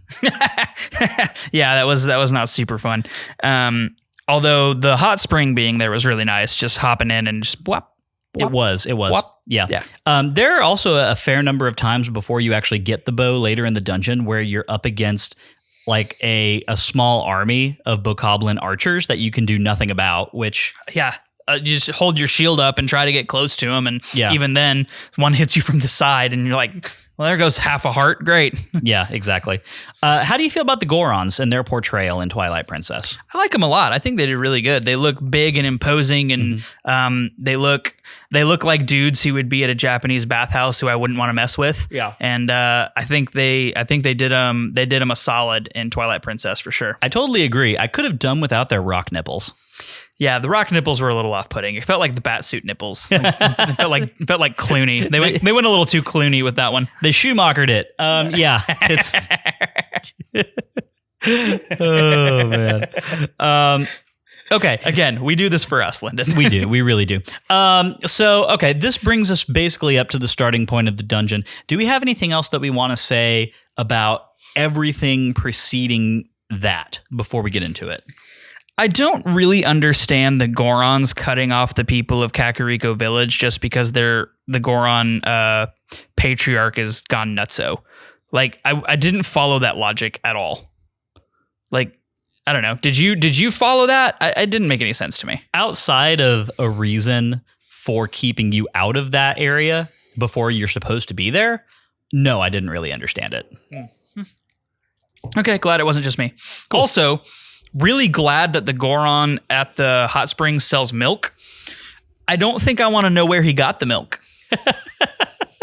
Just going to accept it. Yeah, sure. The less questions asked, the better. Well, we know that there's a cow up in a cave in Death Mountain somewhere. Well, he's got to be up there. It's the eternal cow. Yep. The cave cow. He is eternal. Cool. All right. Glad Glad to have some solid evidence. Yeah, glad to have some solid evidence that she's still doing well up there. Yeah.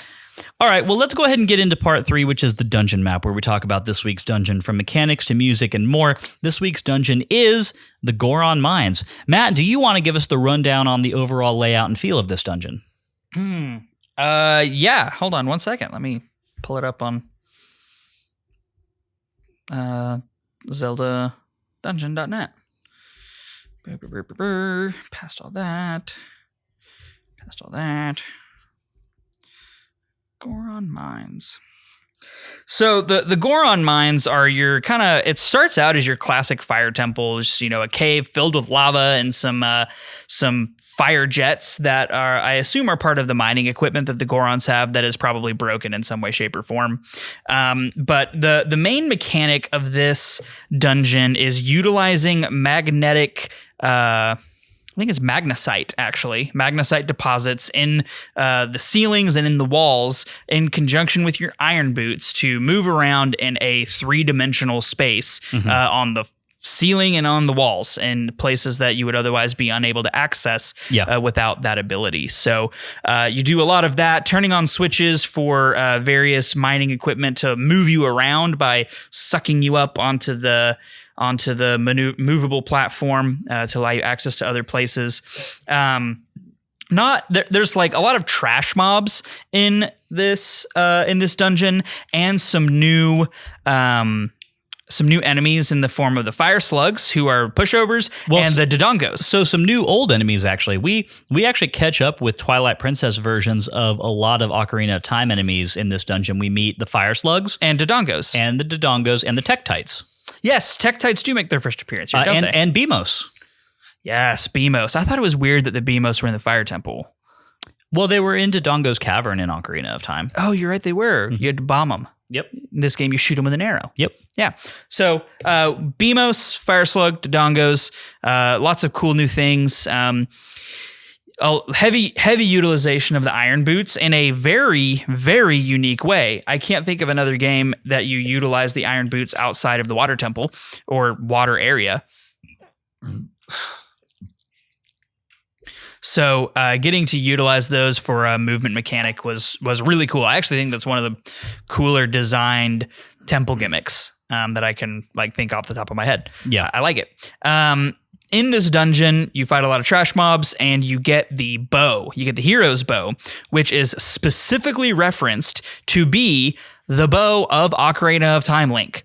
It is the bow of the hero who saved the Gorons in time past, and the Gorons have, I don't know why the Gorons have it, but they do, and it has been their sacred duty to protect it, and they only give it to you once you beat the Goron guard who has been guarding it. He is a thick boy who's got some really cool iron knuckle dusters that he utilizes. The main objective of the dungeon is to find the 3 Goron elders who for some reason live in the mines and get each of their key shards so that you can open up the chamber in which they imprisoned the big boss, Darbus, in which they imprisoned Darbus. This is probably letting everybody know that we're writing the plot recap after this episode is over. So there you go. Congratulations. You're now getting some behind the scenes pod. Look, we had a bachelor party this weekend. Okay. We're doing our best, but so we collect the 3 key shards from the Goron elders that reside within the mines, and I thought these Goron elders were cool. They were each very unique. Yeah, the design of all the characters of the design of all the named Goron. I don't actually remember if they're all named or not. They are. Okay, so the design of all the named Goron characters is really cool in this game. Each elder, like you're saying, has a very specific different look. This is actually something that was started in Majora's Mask, I think. Where the Gorons started having kind of different looks between them, especially between older and younger ones. So it's kind of executed really well here. And then, of course, I don't know his name, but the Goron bouncer that acts as the mini boss also, like you were saying, looks really cool and has a cool character design. I don't remember. I don't think he was named. Yeah. And then, Darbus, especially once you kind of see his actual character design later on. His name is Dangoro. Dangoro? Yeah. Okay. That's pretty cool. Dangoro? Dangoro? Yeah. It's like Damn Daniel, but cooler. Yeah, right. The character design here was really cool. And I actually thought that this was a pretty cool mechanic for assembling the boss key. It's not just like finding a boss key somewhere. Yeah. You're actually having to like put it together, which is something that Skyward Sword does a lot. Mm-hmm. No, you don't put it together. It's the idol that you have to maneuver around. Oh, you're right. Okay. All right. Yeah. But so I stand by the point, though. I think it's fun having to like assemble it by meeting several characters as you progress through the dungeon.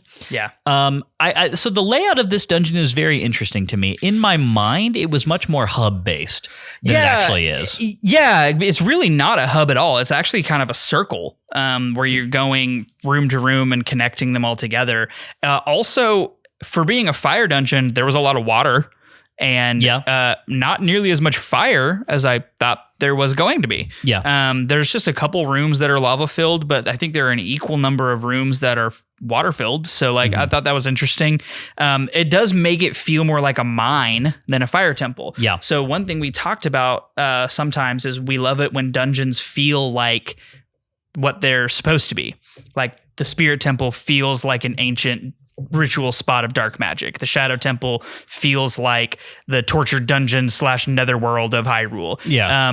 This feels like a mine. Like there's no two ways about it. It functions like a mine, and like I can see how it would be used in that way. And I think that's really cool. Yeah, it's very industrial. So I like this dungeon a lot. But anyway, we assemble the key and we make our way into the boss chamber where we find the Twilight Igniter, Phyrus, who is Darbus that has been transformed by the twisted power of the fused shadow into this monster. And we utilize the hero's bow to shoot the glowing red spot on his forehead. It's not an eye. It's a glowing red spot. It's a gem. Yeah, very different. Very, very different.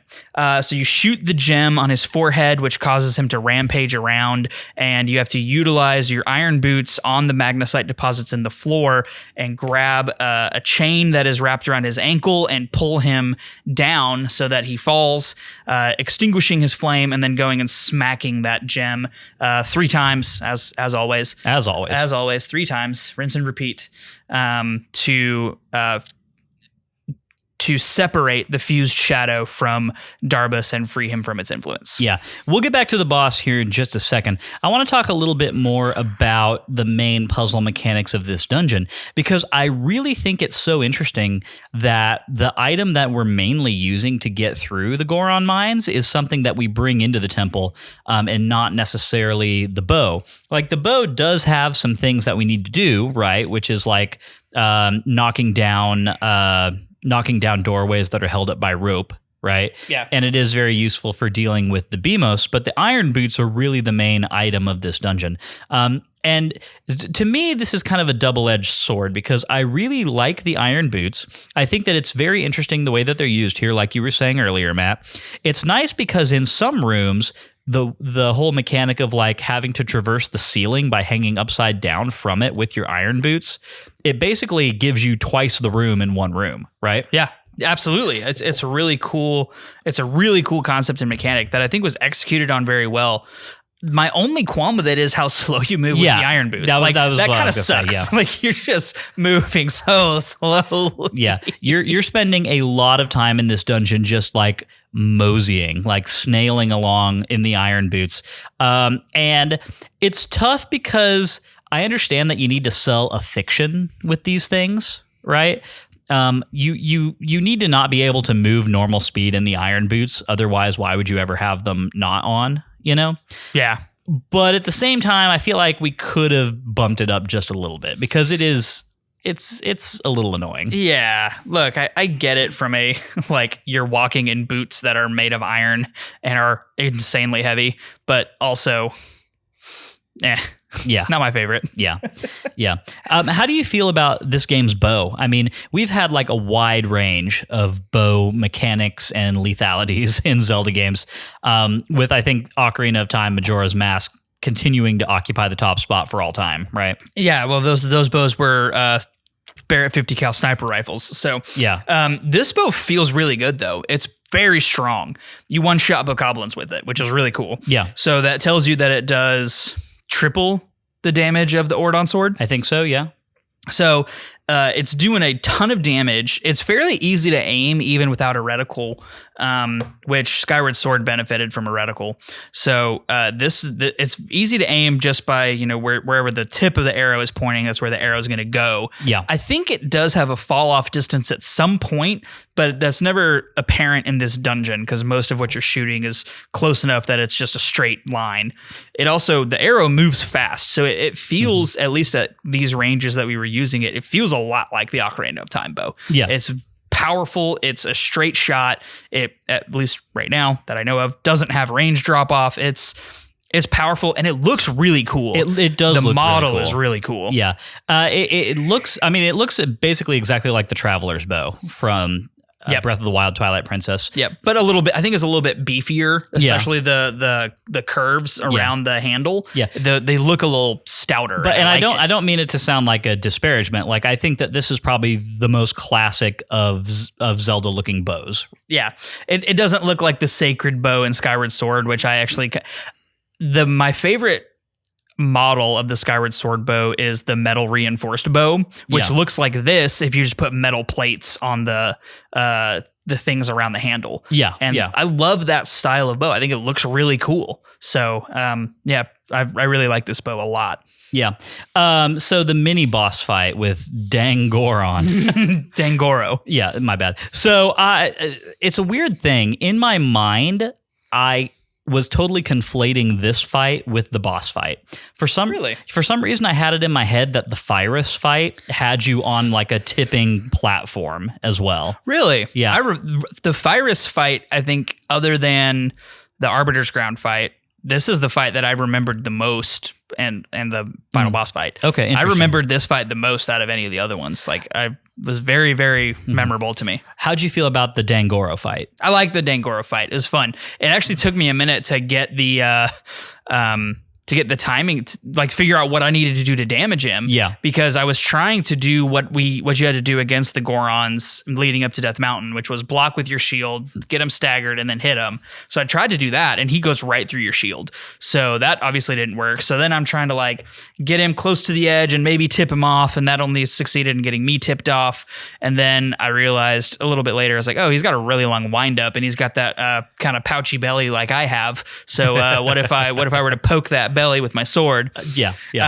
Which actually poking it doesn't do anything. You have to do a combo attack. Yeah. You have to do bop, bop, and then big swing, and that gets him stunned to roll, and then, of course, you grab him and toss him. And I thought this fight was great. I thought it was really fun, too. I fell into the lava once or twice during this fight. I just want to say, I think it's hysterical that in this game, you lose 2 hearts for falling into an abyss, but you only lose 1 heart for falling into actual literal lava. Yeah.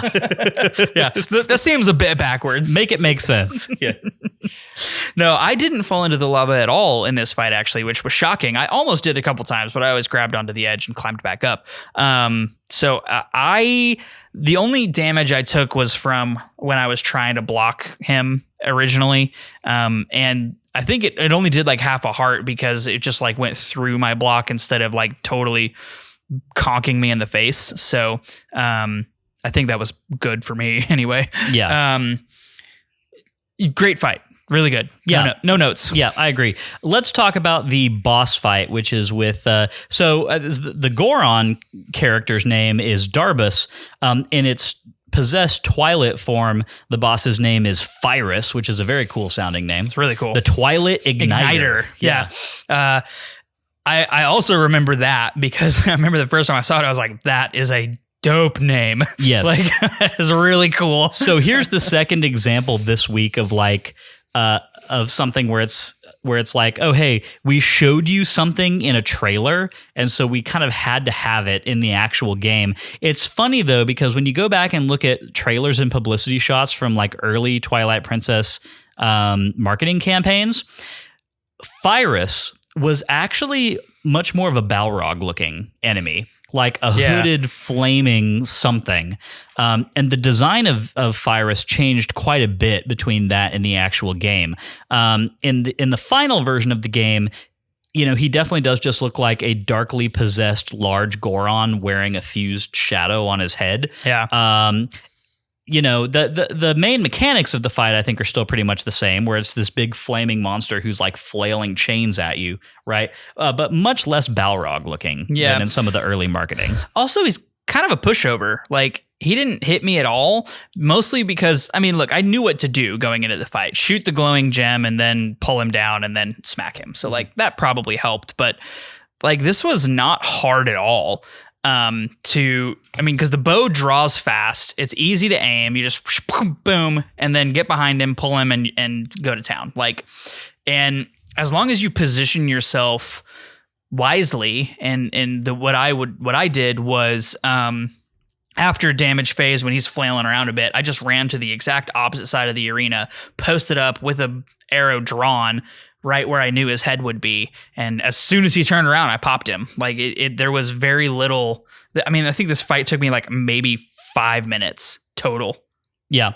I think this is my main complaint about the Fyrus fight is that, one, I was shocked that it didn't have 2 phases. Yeah, it was the same the whole time. Yeah, because the Diababa fight in the Forest Temple definitely had 2 very distinct phases, and there was a lot more going on, as we mentioned, right? Yeah. A lot of mechanics, a lot of things happening. This fight, to me, was very fun in its atmosphere, but I feel like needed an extra level of difficulty to really put it over the top that never arrived.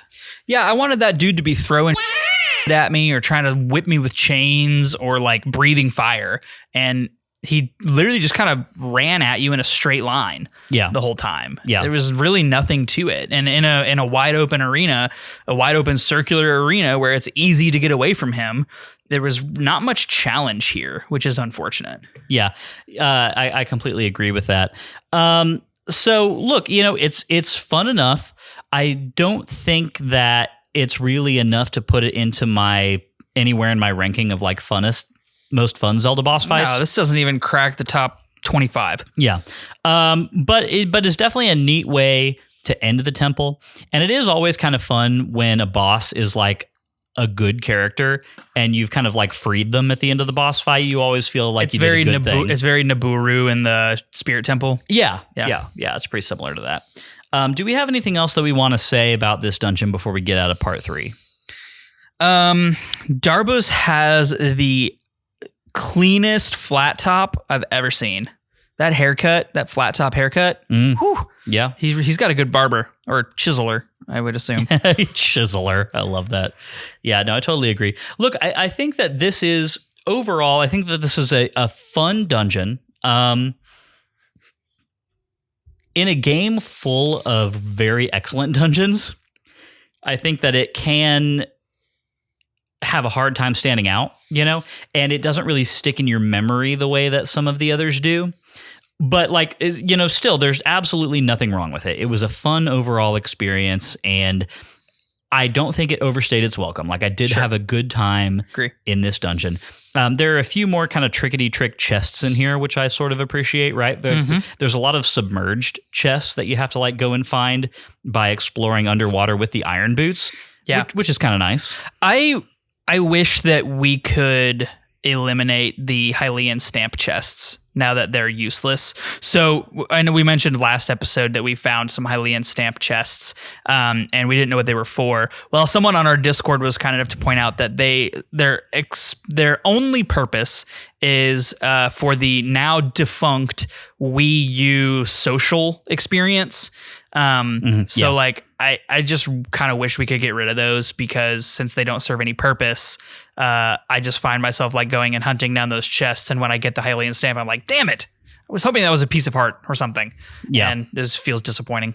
Yeah, no, I completely agree. But yeah, you know what? Totally fine dungeon. Not too much we can really say against it. No, I think so. The 2 dungeons we've played both really stand out to me in their atmosphere. And this was something that was totally lacking for most of Phantom Hourglass, and something that I think some other games have struggled with is an atmospheric feeling dungeon, and both of these dungeons have felt really good, and their art direction is phenomenal, and the design has been good, and I think it's really I think Twilight Princess is really coming out of the gate swinging hard at designing cool, good dungeons. Yeah. And, so far, 2 for 2. So I'm here for it. Cool. Agree. Totally agree. All right, let's move on to part 4, which is Bloopy Trails, where we talk about interesting things that diverted our attention this week. Got a few of these this week, Matt. Yeah. Then you go for it, because I only have one. Okay. So let's see. One of the main ones was that I spent a lot of time rupee collecting with the intention of getting the Hylian shield. Yeet. Did that. Which is always good to have. It's great. It's great when you get that. And this version of the Hylian shield is gorgeous. It's my second favorite. Which one's your favorite? Skyward Sword, Breath of the Wild, Tears of the Kingdom. Are they not? This one's thicker, isn't it? It's a thicker boy. So they're very, very similar. This one looks a little bit more... It's a little bit more similar to the Ocarina of Time version of the Hylian shield, where like the ornamental bits are more curved rather than angled. Yeah. And it's, it looks great. It looks really great. Again, I feel like I said this several times already. It's a very Ren Fair looking version of the Hylian shield. It's got a lot more kind of fantasy styling to it, but it does look really good. And Link walking around with it on his back just looks proper. Yeah, I see what you mean. So I just went and looked up a picture of the Skyward Sword one, and I see the difference. And I do think that this Hylian shield is wider than the Skyward Swords. Yeah. So it looks bigger on Link's back. Like it covers his entire back, which is kind of cool. But I like the coloration of this one a lot. The very dark, deep blue, I think works really well, especially with the darker palette of this game. Yeah. So I think this shield is gorgeous. I've always loved the Hylian shield. I think it's the coolest. I think it's the coolest shield in any video game. Oh yeah. Like it's beyond iconic. Yeah. Like you can debate with me about mirror shields and stuff, but like we've talked about that a lot. Like mirror shields, they come and go, and some are good and some are not. And so, but this one, the Hylian shield is just a staple. It's a standard. It's just excellent. So. Yep. Agree. The other big thing that I did was I participated in another Hero Shade experience. That's the one that I did. Well, would you like to get into that? Yeah, so finding the Whistling Stone in the Twilight version of Death Mountain, and holy cow, Lyndon, whistling the song of howling the song of healing with the Golden Wolf, was like shivers down my spine. Amazing. I wonder how the Golden Wolf knows the Song of Healing. It was a truly phenomenal experience, and the music of this game continues to be a true highlight. Yes. Across the board. Yep. This particular instance, I think, will stick with me all the way through the end of the game, just because I have such an abiding love for that song anyway. Yeah. And I don't know how they did this, but these wolf howls sound really good. They sound excellent, and they sound melodic, and they don't sound harsh or breathy, or like they're very, very, very good. Anyway, so you howl the Song of Healing with the Golden Wolf, who then pieces out back to Faron Woods. Or no, it's the Ordon Spring. He's right across from the Ordon Spiritual Spring. Yep. So you go find him. I would recommend going and finding him once you go back to the village to get your iron boots. Yeah. Because the technique that we get from this one is actually fairly useful. Yeah, the shield strike. Yeah. So very useful, especially when you're fighting the Gorons. You blop. Yeah, you block them and smack them, and it's good. The shield strike's excellent. So I did that one. I liked it. Cool. Continues to really be fun. Yeah. Looking forward to doing several more of these. It's so nice having the shield strike just be tied to a button press. I know in Skyward Sword, it's like, there's more mechanics there, and so it's a little more involved, but like it is just nice to be able to just like boop real quick and easy. Yeah, I liked that was one of the big improvements that I saw in Skyward Sword, going to the button control versus the motion control. Was it was a lot easier to do shield bash, where you're not just like having to punch with your nunchuck, basically. Yeah, and you're just hoping that you don't hit your TV or someone doesn't walk in front of you at a very inopportune moment. Like, right? Yeah. Nope. Totally agree. Anything else?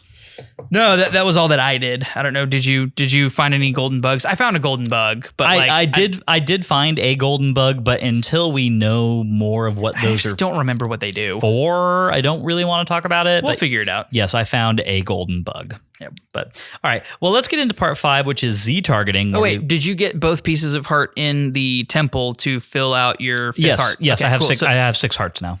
Yep. Is that right? Yeah. I think you should only have.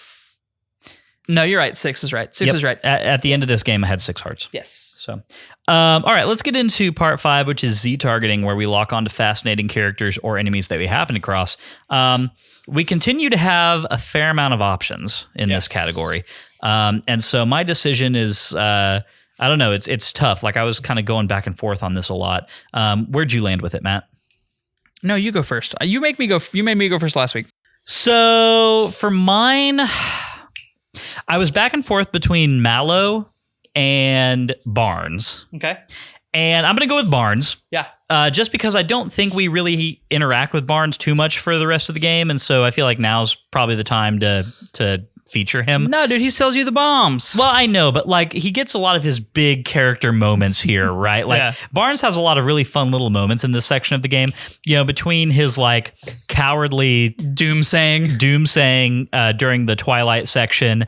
The whole interaction between him and King Bulbin, right? Where like King Bulbin rolls up and like lifts his mask and then Barnes like drops his and like backs off. That whole thing was just so stinking funny. The moment when Renato is just like, we have an underground safety area, and Barnes like exorcist spider crawls toward the camera. Why haven't you said anything, man? Yeah, I know. It's just hilarious. I think Barnes is one of those Zelda characters where it's like, look, I don't need a Barnes side quest. I don't need him to be like a major going concern. I just like to know he's there. Yeah, just like have him show up and do some fun for a few minutes. And that's totally fun and fine. And that's all I need. And that's what I got. Good comic relief character. Big fan of Barnes. This is Zelda doing comic relief the right way. Yep, in my opinion. Totally agree. All right. Mine is, I'm going to go. So I was between Renato and the mayor. Both of whom I think have really interesting character moments and are intertwined in their characterization. The mayor knows Renato. Renato knows the mayor. Like, they have history. I'm going to go with the mayor because not only does he have that really cool backstory like I talked about earlier, but also the dude rocks the hell out of that sumo outfit. Yep. And even though he's an older guy, he's still got it. And good for him. He can pull off that cheeky cut. I am proud of him for keeping up with his hobbies in sumo wrestling. And you know what? Age is just a number, and the mayor really goes all out for it. So it's good. It's good to have hobbies. There you go. Mayor Bo. He's mine. There you go. All right. Let's get into part 6, which is our final thoughts, where we let Matt wrap up this section of the game in as succinct a way as he can think to do. We come into another truly jam-packed game, section of game. This section of game is like a 16-course German food meal with steins of beer to accompany it. We get to do some more exploration, or our intro exploration of the overworld of Hyrule, which we find to be less than enticing at this point in time. We get some interesting mechanics, introductions to teleporting, and some more of Midna's magic. Another Wolf Link section, which is significantly shorter than the ones that we've had before, but still doesn't wow us in the way that we wish that it would. Followed up with a lot of character interactions for our from our ever-expanding suite of secondary and tertiary characters into reclaiming our relationship with our equine best friend Epona, getting into some clunky and not very fulfilling horse combat, getting to save our good friend Colin, moving into more exploration of the proud Goron tribe and their home of Death Mountain and their sacred mines, experiencing the mayor's favorite hobby of sumo wrestling and learning his cheating secret, which is basically steroids, of the Iron Boots. And progressing into another great example of a truly well-designed and highly atmospheric dungeon experience that has a lot to offer and a lot to be memorable, culminating in a fairly disappointing boss fight just because it's really not mechanically interesting. But all in all, another massive and chunky section of game. Well done, as always, Matt. That brings us to the end of the Sacred Realms Rundown. We will be back next week with another installment of the Sacred Realms Rundown. Man. Next week, I think, is going to be a pretty big one again. Yeah, it's going to be huge. Yeah, we go to a lot of places and do a lot of things. So better start playing now, Matt. Stuff and things. I'm enjoying this game a lot so far. I really am, too. I think in an interesting way, our format is hurting me specifically because these plot recaps are a lot. Yeah. And normally I really enjoy and love writing and recording the plot recaps, but man, I mean, we're putting in a lot of work, and like we actually are writing this one this week together just because neither of us singly have enough time to do it. So It's definitely, it's pushing the boundaries of what we are really feasibly able to accomplish in a week, with our very busy lives and everything else that's going on outside of the pod, right? So this game is challenging us in new ways, but when I sit down to play it, when I'm there in Hyrule with Link, with Midna, with our characters, I really am enjoying my time there more than I remember enjoying this game. And it's been a fun experience and one that I really legitimately look forward to playing every week. And so in that case, it is really impressed me, and it's been a good time for sure. Yep, absolutely agree. Gonna be fun. I think we're gonna try and get a guest in for next week's episode, and then after that, the guests are gonna be coming, hard and fast. We got a lot of people who are coming in to talk about this game from here on out, so that's gonna be a lot of fun. As for this episode, we kept it pretty svelte, Matt. We're an hour and 38 minutes without the plot recap. So, well, last week's plot recap was 32 minutes, so we could still push that 2 hour mark if we wanted. We'll see where we end up with this one.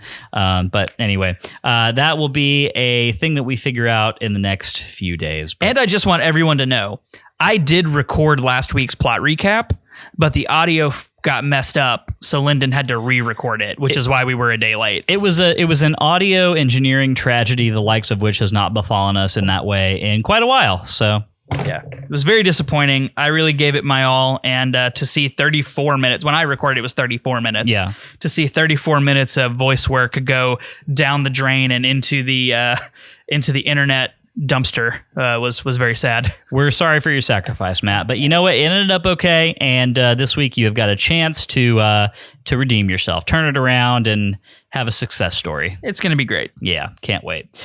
All right, y'all. If you enjoyed today's show and you'd like a little extra Sacred Realms in your life, you can head over to patreon.com/sacredrealmspod and become a patron. If you've got no rupees, it's not a problem. 5-star Apple Podcast reviews are a great free way to support us.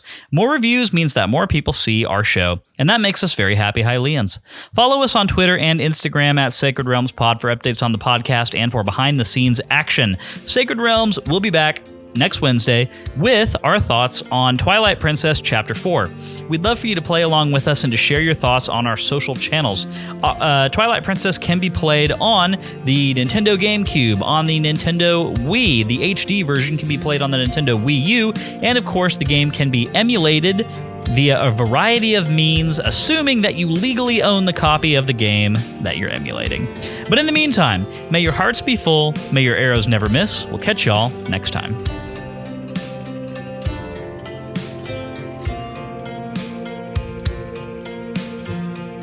Sacred Realms is an independent, listener-supported podcast, which is produced, edited, and mixed by me, Lyndon Willoughby.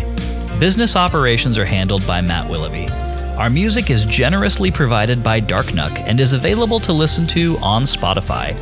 Finally, we'd like to thank Nintendo for continuing to create such exceptional and innovative experiences.